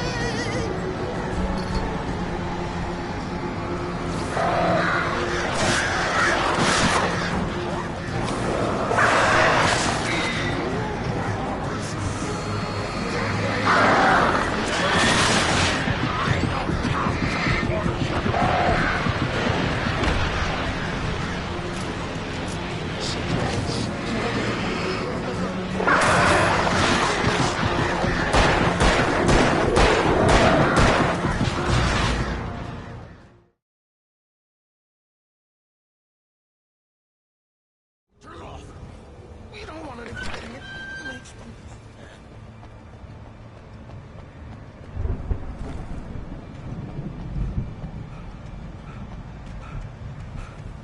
You get 2 pills in the morning, and then you'll be nice and calm all day. You get 3 pills in the evening. You sleep like a baby.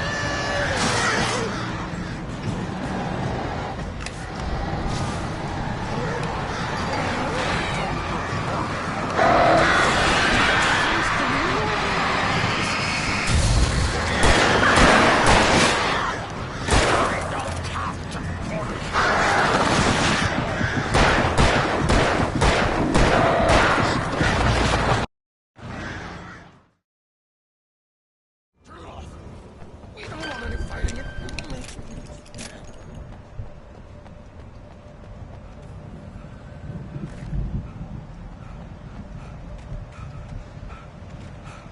You get 2 pills in the morning, and then you'll be nice and calm all day long.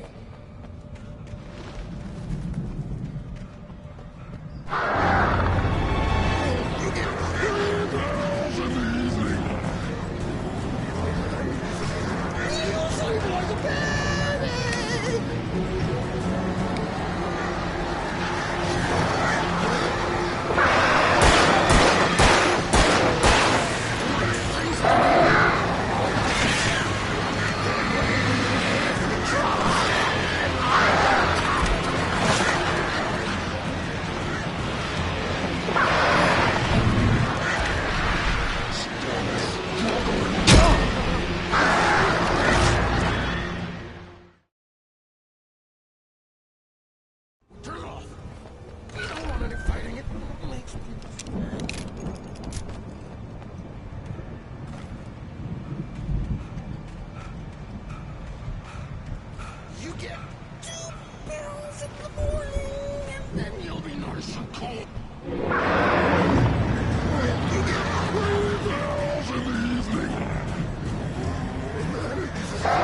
fighting it makes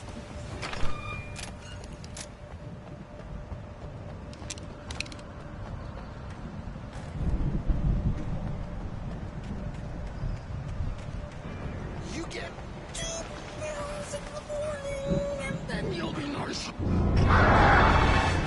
Or you get 3 barrels in the evening. You'll sleep like a baby.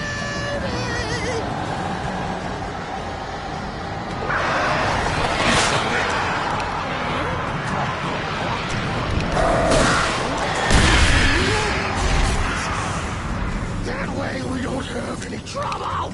And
Mott knew that Wake was smarter than him.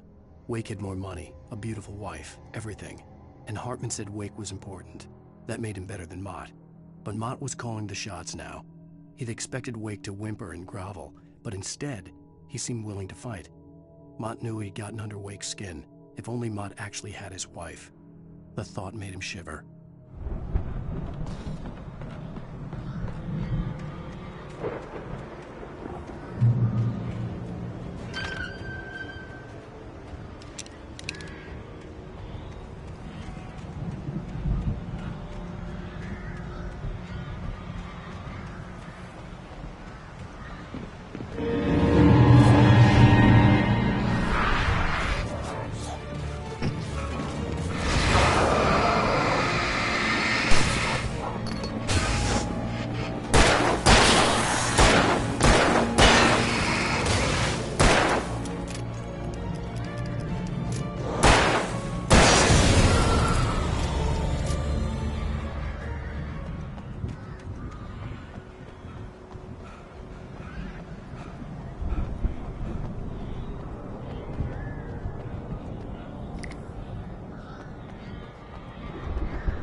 For the moment, Barry was just glad he had survived the fall. He had been separated from Al, and there was no easy way to climb back up. He told himself he'd be okay in the gloomy forest at night. He would just have to wait for a while for Al to find his way down. Barry turned when he heard the heavy footsteps and saw the movement. The man-shaped shadow lunged at him from the bushes, an axe held high. Barry screamed and threw up his hand. The world exploded.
Hartman watched as Wake's features slackened. The man was bullheaded, no doubt. Even lying on the bed, he'd almost broken Hartman's nose the second time. But with a little time, he could break Wake down, give him proper direction. Wake was easily the most promising subject he'd had. Well, since Tom, really.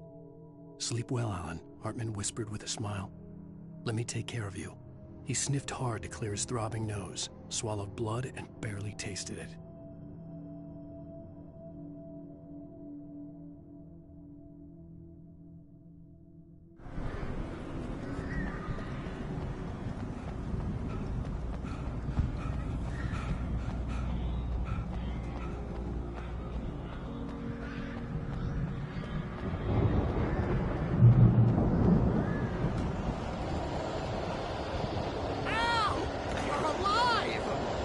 Get out of here. Can you open this gate?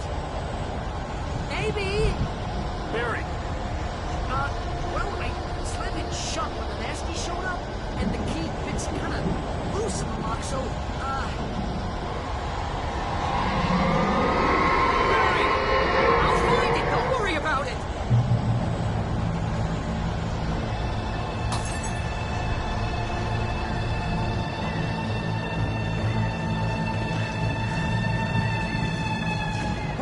Barry. I'm on it! I'm on it!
tell me we're headed for the nearest "You're now leaving Bright Falls. Come back soon" sign. We're going to the Anderson farm. I knew you were gonna say something like that. You know what? You owe me big time for this. When this is through, if we make it, I don't care what anybody says, I'm done with darkness. You're gonna buy me a tanning bed as a gift, and I'm gonna live in it.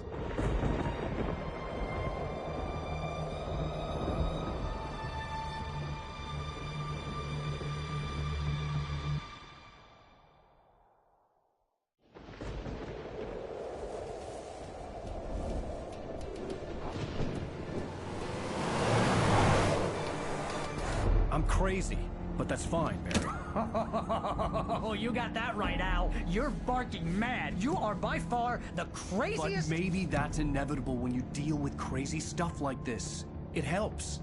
This is happening, Barry. Alice, they never had Alice. She's trapped in the darkness at the bottom of the lake, but she's not dead. Al, how can you know that? I know, Barry. I can... Al, No, listen. I can bring her back. I can find her. There's something special about this place. The lake, it does something to the works of art created here. It makes them come true. But there's a catch. The dark presence, whatever that thing is, twists it to its own ends. That's why all of this is happening. It's using my manuscript to take over everything. Al, I believe you. It happened to Thomas Zane before, it happened to the Andersons. I believe you. Crazy or not, you're not delusional. Weird shit's going down. That's a fact. I'm on board, man. I'm with you. The Andersons knew about it, but they were too far gone to tell me with all the drugs they were on. But they wrote it down. There's a message somewhere at their farm, Barry. We just need to find it. Look out!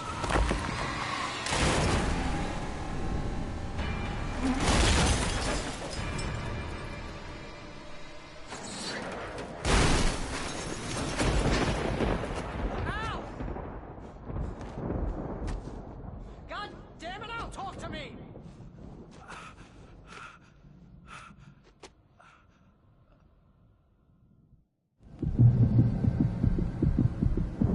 I had lost my gun in the crash. Barry was nowhere to be seen. Barry! Barry! Oh, man, you're okay! Jeez, it's good to hear your voice! I was trying to get out of the car, but the ground gave way! Man, what a drop! Don't worry, your cutout is fine. Forget that! Are you okay? I hit some bushes, didn't get a scratch. There's no way you can climb down, though. It's like a sheer wall. Ah! Al! There's something moving down here! Barry, it's a taken! Use a flare, Barry! Yeah! Barry, are you alright? I'm good, Al! I'm great! Guess you never messed with anyone from New York City before, huh? You're gonna have to find your way around to the farm, Al! I'll be waiting! Barry, just wait for me, okay? Al! I'm not staying here! It's suicide! I'm going to the farm! I'm gonna go ahead and secure the area! You can catch up! Don't worry about it! I'm on the case! Now he's Rambo. This would turn into a disaster if I didn't catch up with Barry.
When he stopped the car at the Anderson farm, Walter felt relieved.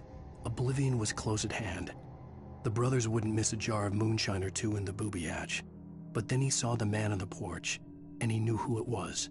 Driving for his life and knowing it was useless, he didn't realize he was crying until he couldn't see the road for the tears.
Crawled over the gate. I needed a light to destroy them to get through.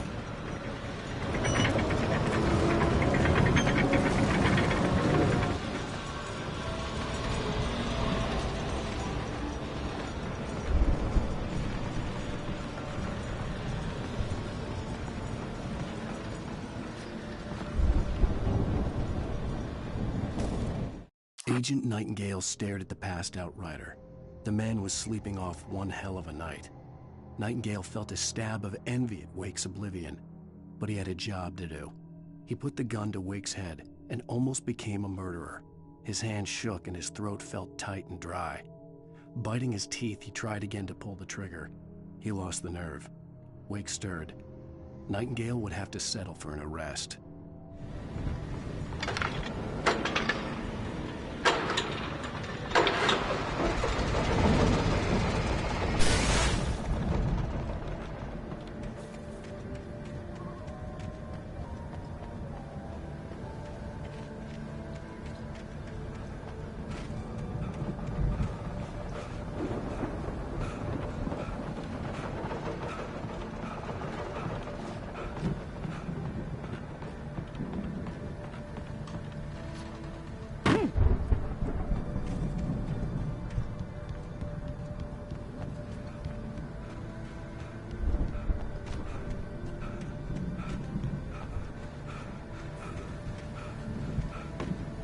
I could sense the movement in the woods ahead. Facing the enemy without a weapon was dangerous, but I had no choice.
car was driving away from the farm, headed in the same general direction as I was. For all I knew, it was Barry, caught in the consequences of leaping before looking.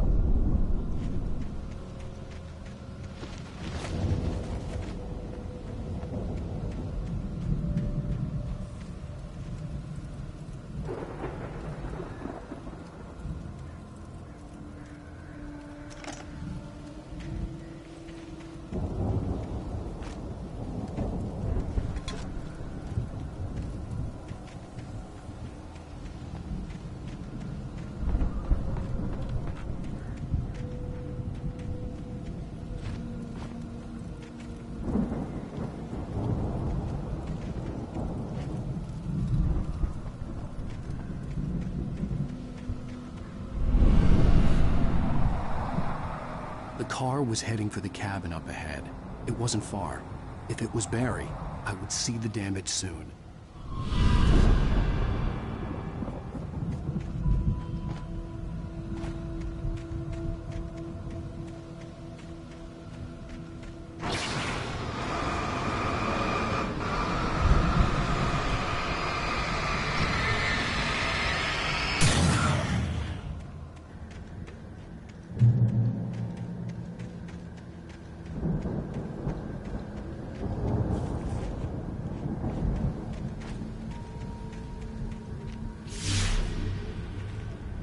I'm trying to deliver each page to the right time and place.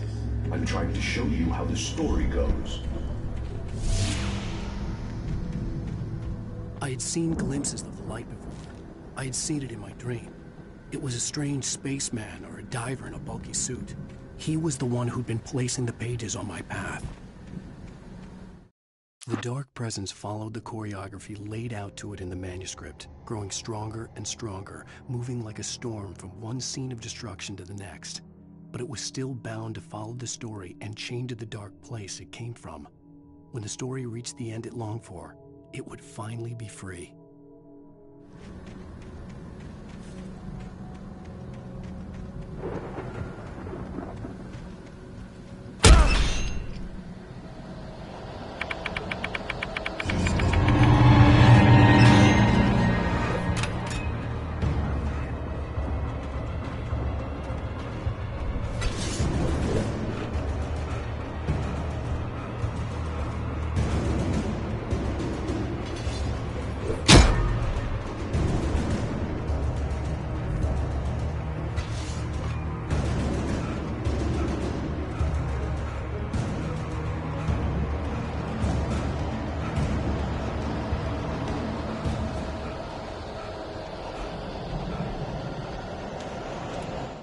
The storm raged on as the Anderson brothers walked unsteadily away from the clinic with the other patients in tow, knowing that this time they wouldn't return.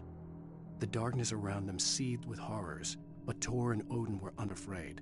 Their eyes glinted with guile. They knew every secret path, and there was blood on their hands. They had fought these shades before.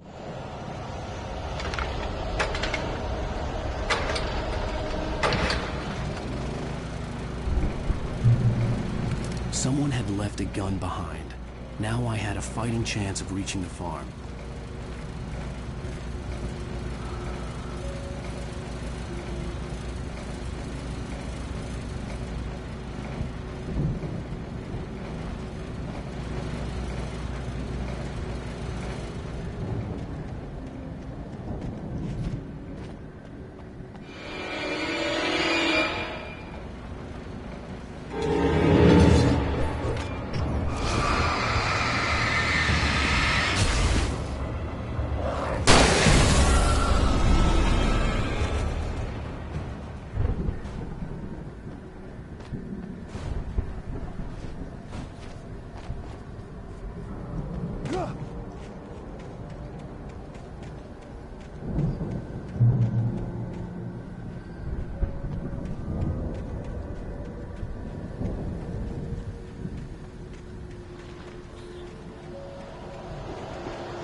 I could see the car, but there was no sight of the driver.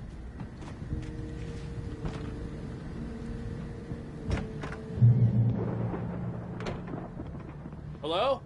Anybody here? Barry! No! Danny, you're not! Please! What are you? No! Don't! I'm sorry!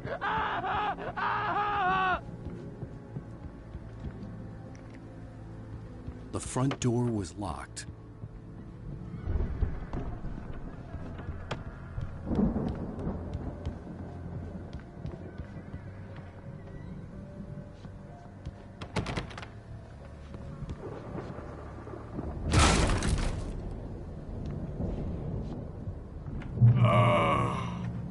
I know you. You were in jail the other day. I went to the farm again for the moonshine, you know? It makes you see. They're not gonna miss it. They're in the loony bin. My buddy, Danny, I lost him. Something's gone wrong with him. It's not him.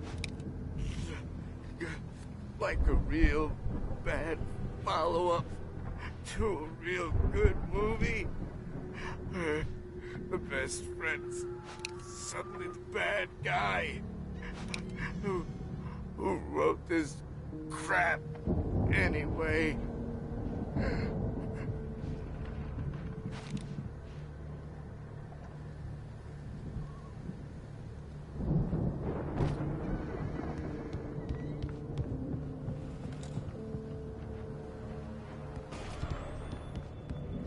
I've run through every possible course in my head. If I continue like the Dark Presence wants me to, the story I'm writing won't save Alice. It's a horror story, and it's going to kill her, and me, and everybody in this town. No one will survive. Darkness will consume everything. This is what it's wanted all along. It will be free, unstoppable. It used Alice to get to me, dangled her in front of me to keep me going. It was never going to release her. I'm going to change this. I'll escape. I've written myself into the story. I'm now the protagonist. This feels like a terrible risk, but it's the only way to save Alice. I'll be bound by the events of the story just as much as anyone else who's been woven into it. The story must stay true for this to work. There have to be victims along the way, near escapes, cliffhangers. In a horror story, it can't be certain that the hero will succeed or even survive. He almost has to die. I'll write my own escape into the story next. I need help. Zane's going to be the one who will help me. I'll make it happen.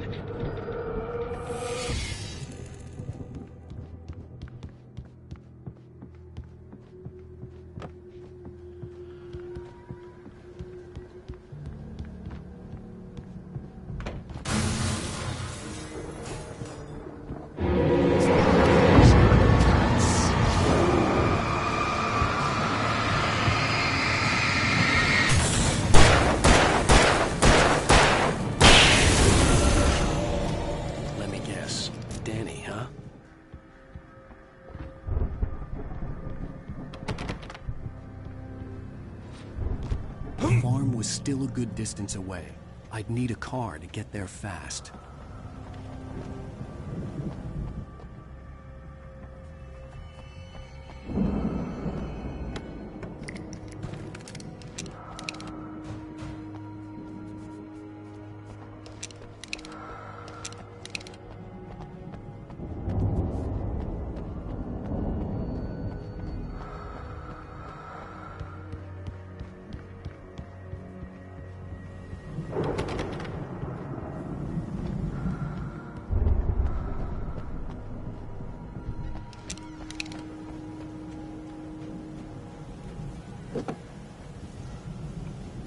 If Barry wasn't up here, he was probably in trouble down at the farm. For a moment, I felt bad for doubting him. After all, I'd made it this far myself. But Barry was Barry.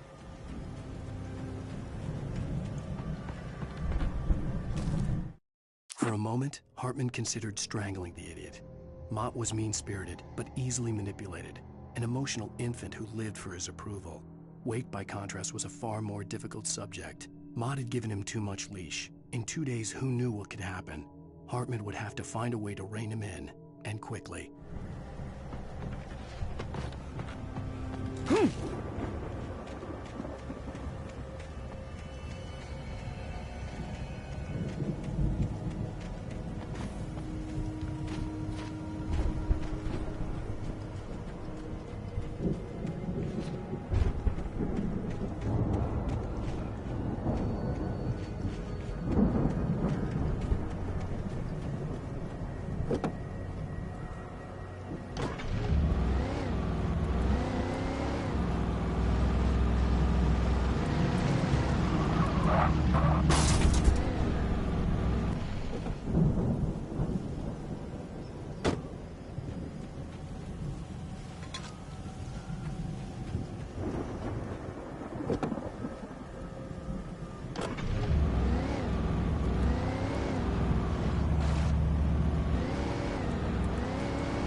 Well, as I'm sure everyone's noticed, that storm we all felt coming is finally here.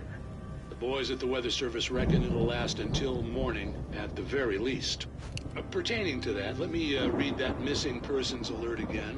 The Sheriff's Department's still looking for a Caucasian woman, 30 years old, slim and blonde with blue eyes. She may be lost in the woods, and it's possible she's been injured in a car accident.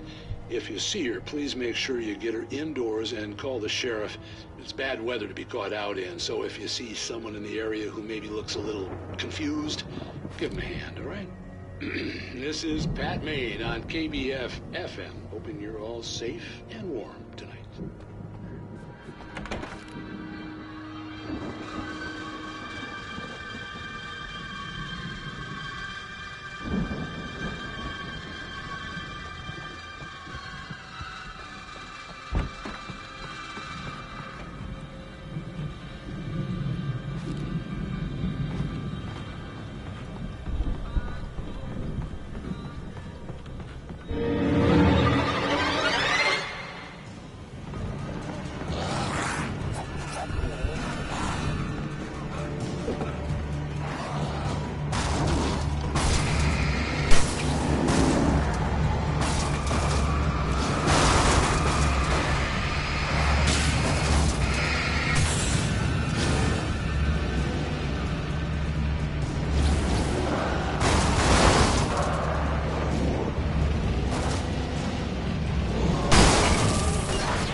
away from my daughter!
I'd known the brothers used to be some kind of rock stars, but it hadn't really sunk in until I saw the stage.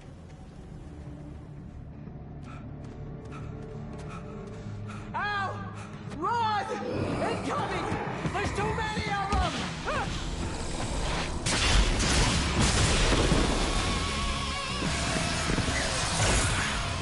God damn!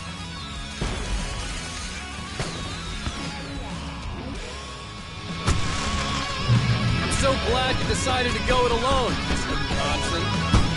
Shut up and shoot! Ow! We have to fight them all! I can still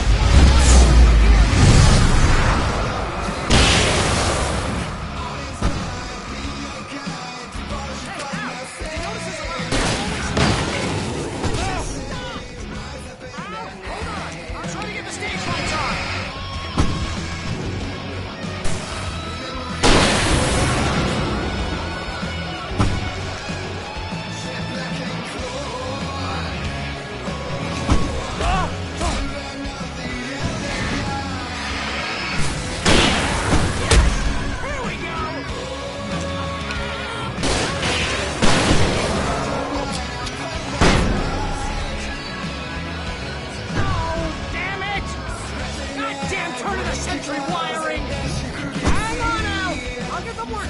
I promise!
high point of my life? Really?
That was awesome! Bright Falls, rock and roll capital of America.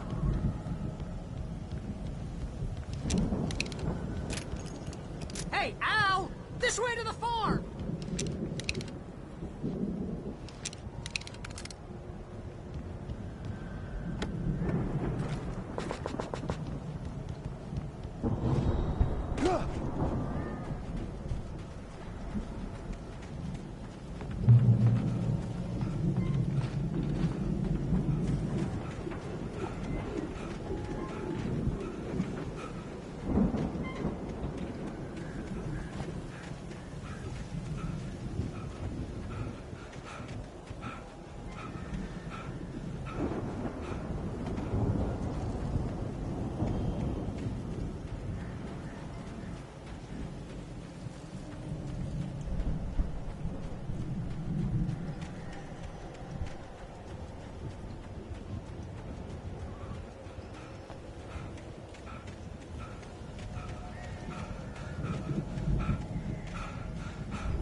Deputy Mulligan tuned Thornton's chatter out. He didn't think riders were particularly useful people, and a huge manhunt for one struck him as idiotic. Certainly not worth the missed opportunity for coffee and pie. It wasn't even clear what the man had done, except run from them at the trailer park. Mulligan knew he wasn't alone. The sheriff's patience with the Fed was running out.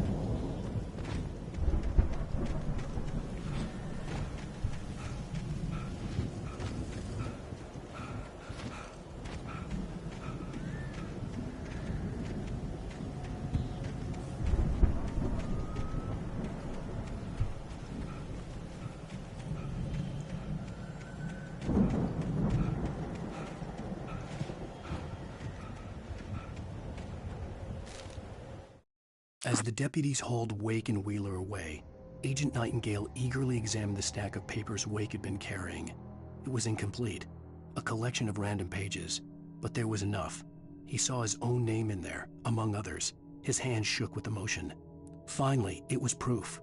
He had been right all along.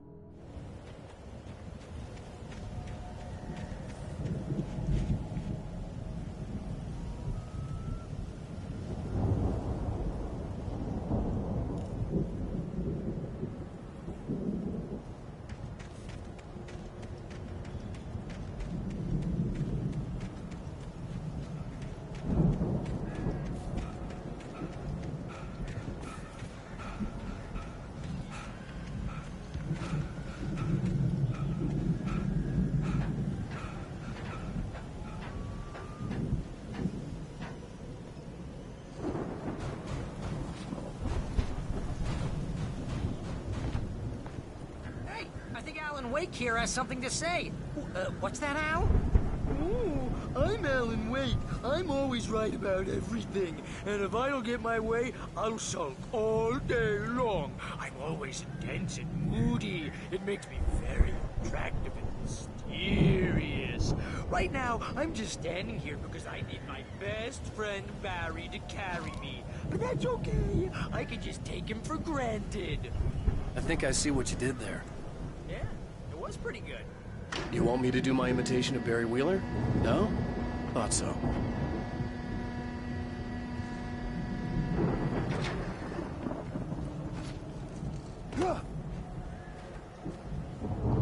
See, bestseller? No reason to worry. Your cutout's good as new, right where I left it. I'll come back for it once we have the place secure.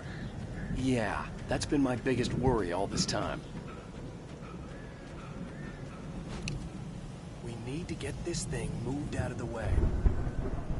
This is as far as I got before they ambushed me.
Wow!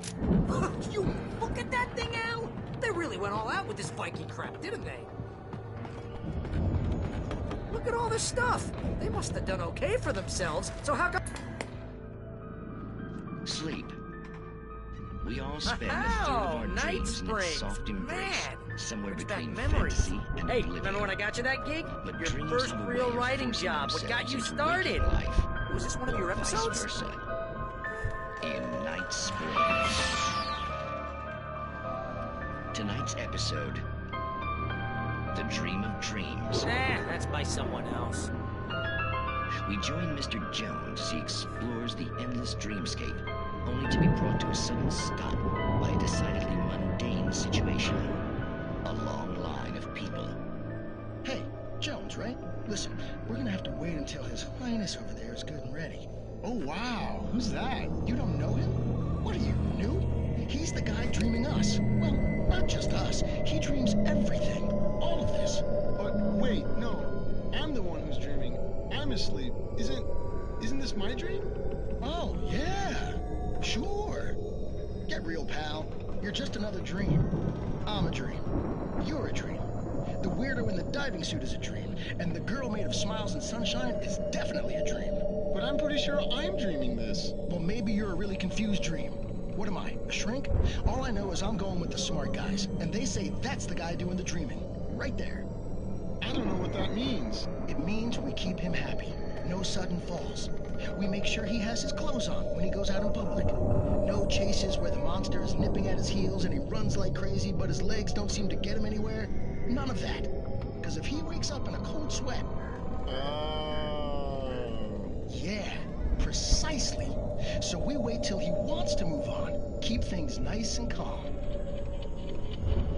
Hey, something's happening here. Yeah? What's that? What? Can't you hear that? Oh, God help us, it's an alarm clock. Oh, it's you, isn't it? Please, man, I got a wife and kids. Please don't wait.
It's 1976. Madness reigns at the Anderson farm. Contrary to all logic, the headiest ingredient of their moonshine is unfiltered water from Cauldron Lake. The Andersons feel like gods. Odin can't stop laughing. He contemplates cutting his eye out. Tor runs across the field, naked, shrieking, hammer in his hand, trying to catch lightning. Their songs have power. Something ancient is stirring in the depths, coming back. The Viking boat looked imposing, almost like a battering ram.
Wow! Those geezers had quite a production going on. Ooh, you know what, Al? If we make it through this alive, I'm gonna start representing them. Yep, sell this stuff online, maybe get a reality show going, release a new single. Good luck with that, pal. Hey, you find us a way out of here, okay? I'm gonna take a closer look at this stuff. The door was barred from the other side. I'd have to find another way.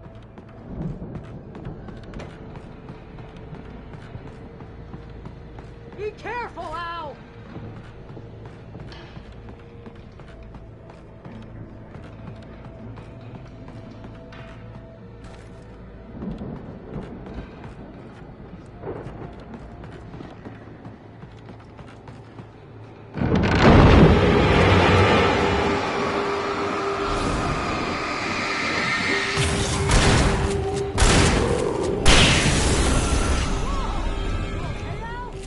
I'm good. Keep your eyes open, okay?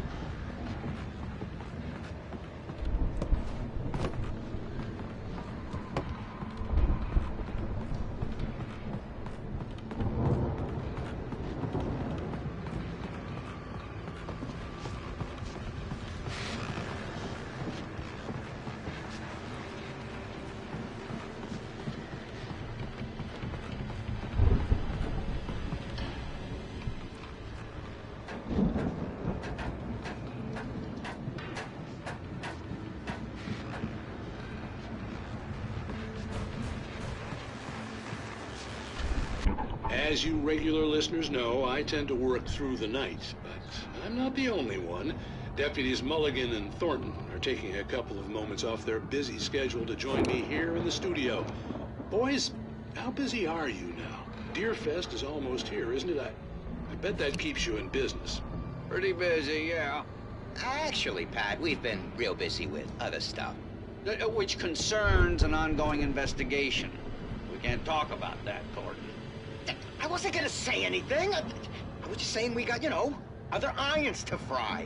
And how would you compare your workload to last year's? Things have seemed relatively peaceful to me, but people do tend to get a little wild this time of year. Oh, it's wild, Pat. It's pretty wild. There's been all sorts of trouble this year. Vandalism, fighting, public disturbances. A lot of people gone missing, too. Yeah, it's pretty much the usual stuff, Pat. Just, a lot more of it. Now, is it just me, or does Deerfest get wilder every year? People seem to be more drunk, at least, or they start earlier and younger. Oh, it's definitely not just you, Pat, but... Definitely, Pat. Hey, I'm talking here, Thornton. Oh, shoot, I lost my train of thought. Not just me. Oh, yeah, it's wilder, Pat, but actually most of the trouble seems to be coming from grown men. People who ought to know better, Kids are doing fine this year. Well, that's nice to hear at least. Boys, I want to thank you for stopping by. I'll let you get back to your patrol. Sure thing, Pat. Yeah, sure thing, Pat.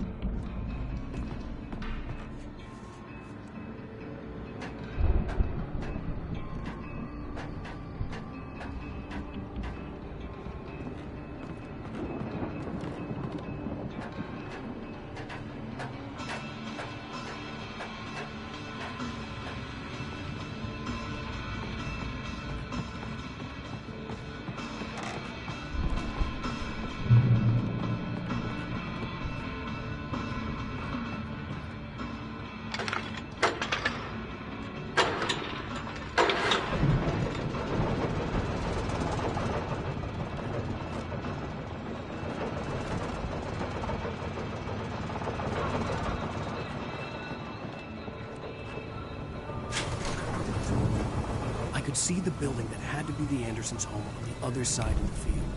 It wasn't far now. I wasn't worried about trusting the ramblings of two burned-out geriatric wrecks. They had the goods.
65 billion.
Al? Is that you out there, buddy? Yeah, it's me. Hey, let's go, man.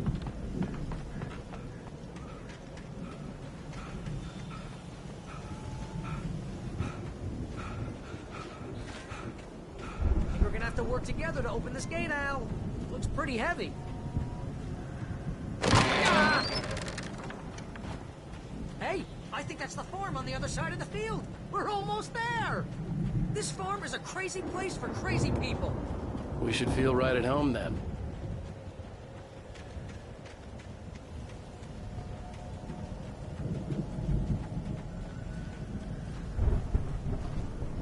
Come on, one more gate. Let's do this.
Lights are out. I guess we better check the fuse box. The power downstairs was out, but I was sure I could fix that at the fuse box. The power downstairs was out, but I was sure I could fix that at the fuse box.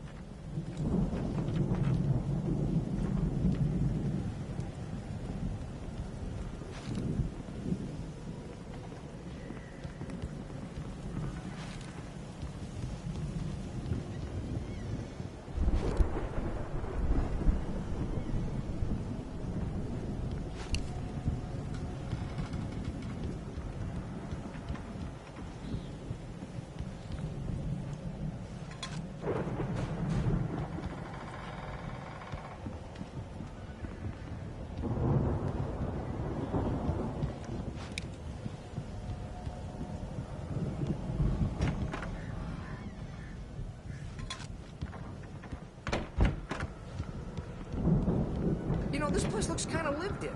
I thought the Andersons were in the booby hatch.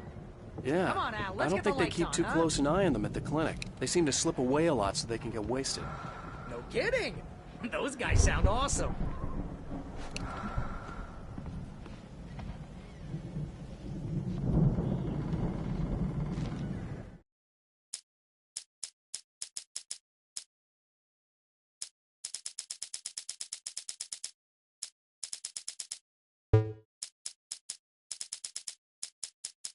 Again, Alice's screams rang in the stillness of the night.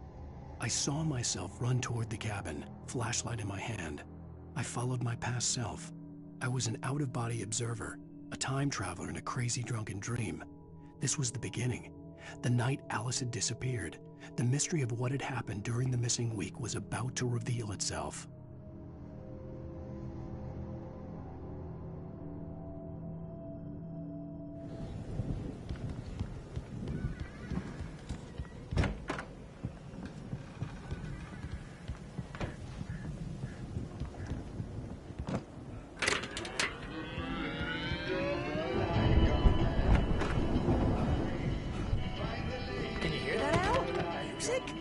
Of course, we need to find where it's coming from. That's the message the Andersons talking about. That's the whole reason we're here.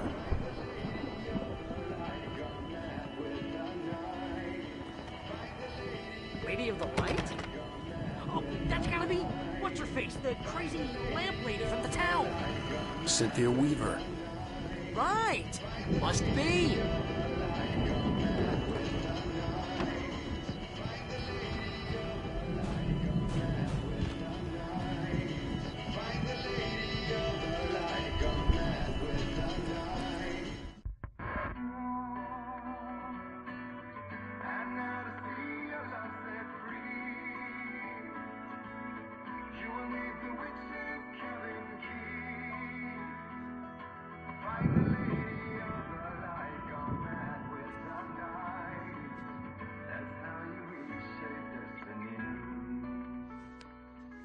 Okay. We need to find Cynthia Weaver. We'll stay here for the night and head back to town as soon as it gets light.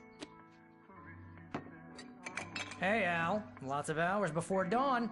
Might as well get some rest. And by rest, I mean drunk. Come on, Barry. This is... Yeah, what the hell?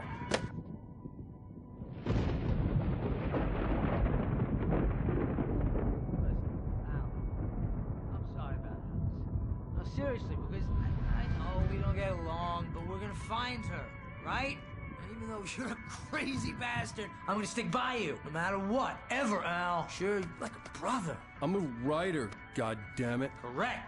If I just wanted to, I could write 10 books a year. And they'd be the best books that year. No, you couldn't. That's right, I couldn't. But I could, because I'm a writer. What? What do they put in this stuff? I feel like my brain is coming out of my nose. I'm gonna get the recipe off those coots and be a booze millionaire. I just miss her, Barry. I just want her here with me. I know, Al. I know. It's gonna be okay. We're gonna make it okay.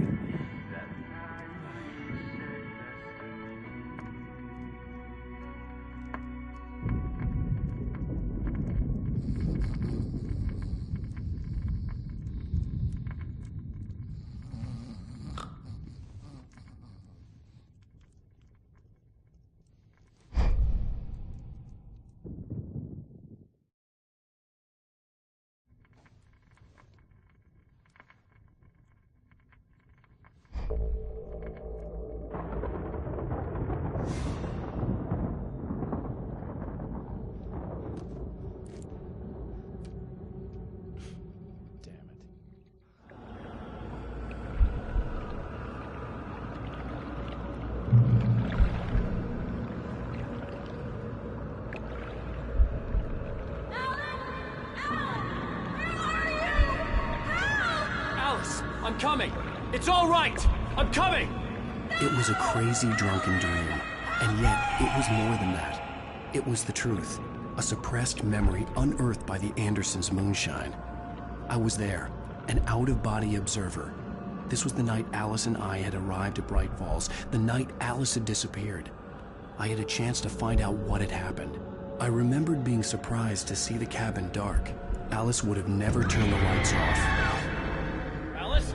Alice!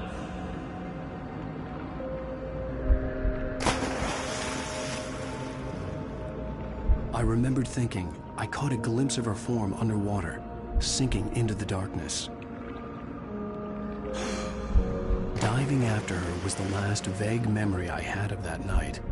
After that, the next thing I could remember was waking up behind the wheel of the crashed car and finding the first pages of the manuscript.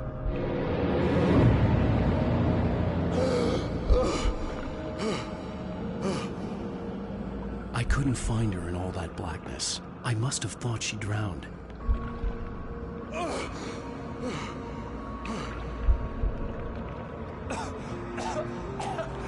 Alice!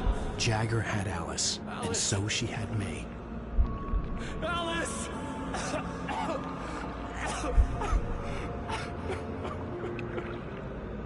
I'd been easy prey. Look at the cabin. Is there someone in the window? Alice? Maybe she didn't drown after all. Maybe she's inside. Alice! Yes. The dark presence had touched me. She had dug her nails into my brain and used me, made me her puppet.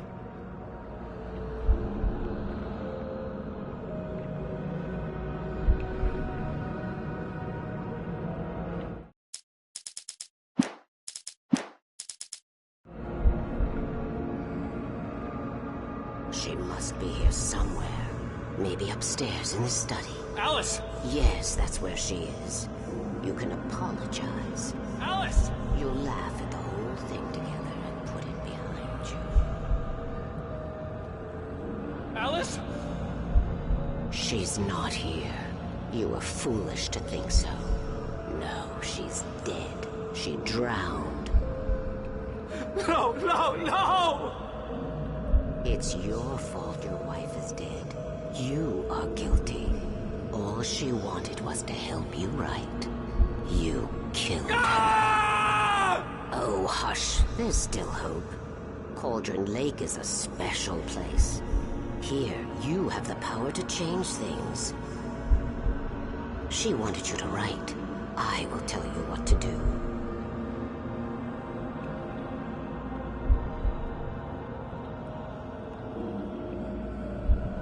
You can write her back. The story will come true, and all will be well again.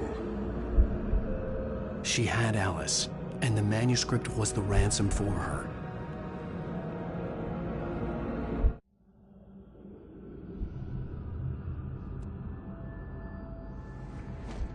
Yes. All right. I'll fix it. I'll bring her back.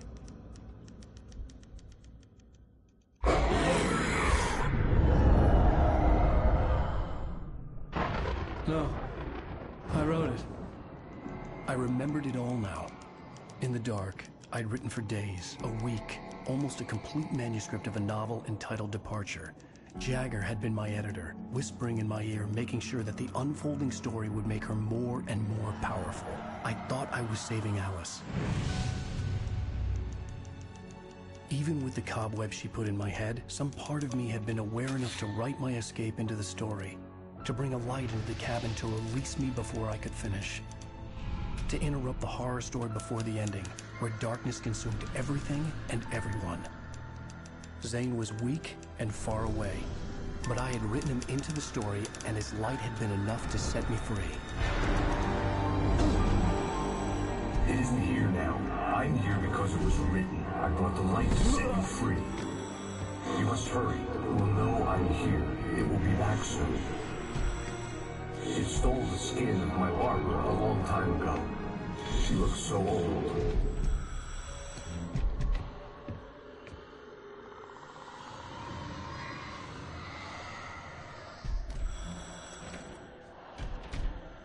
I had woken up, confused and groggy, my mind consumed by darkness and fear. All I could do was to escape.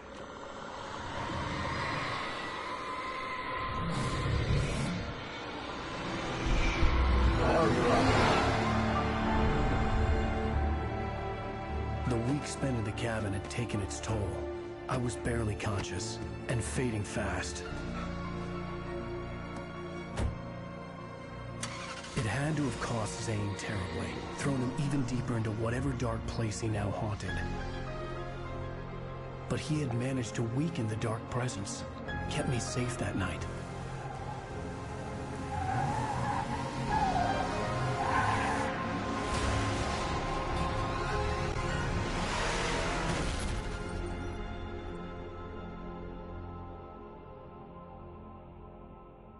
I wrote it. It's my fault. That's right, James Joyce. It's your fault, and you're gonna pay for it.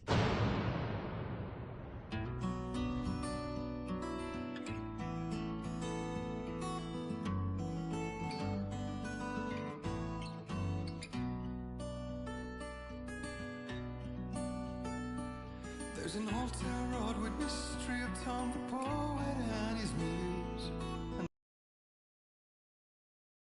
And a magic lake which gave a... Previously on Alan Wake.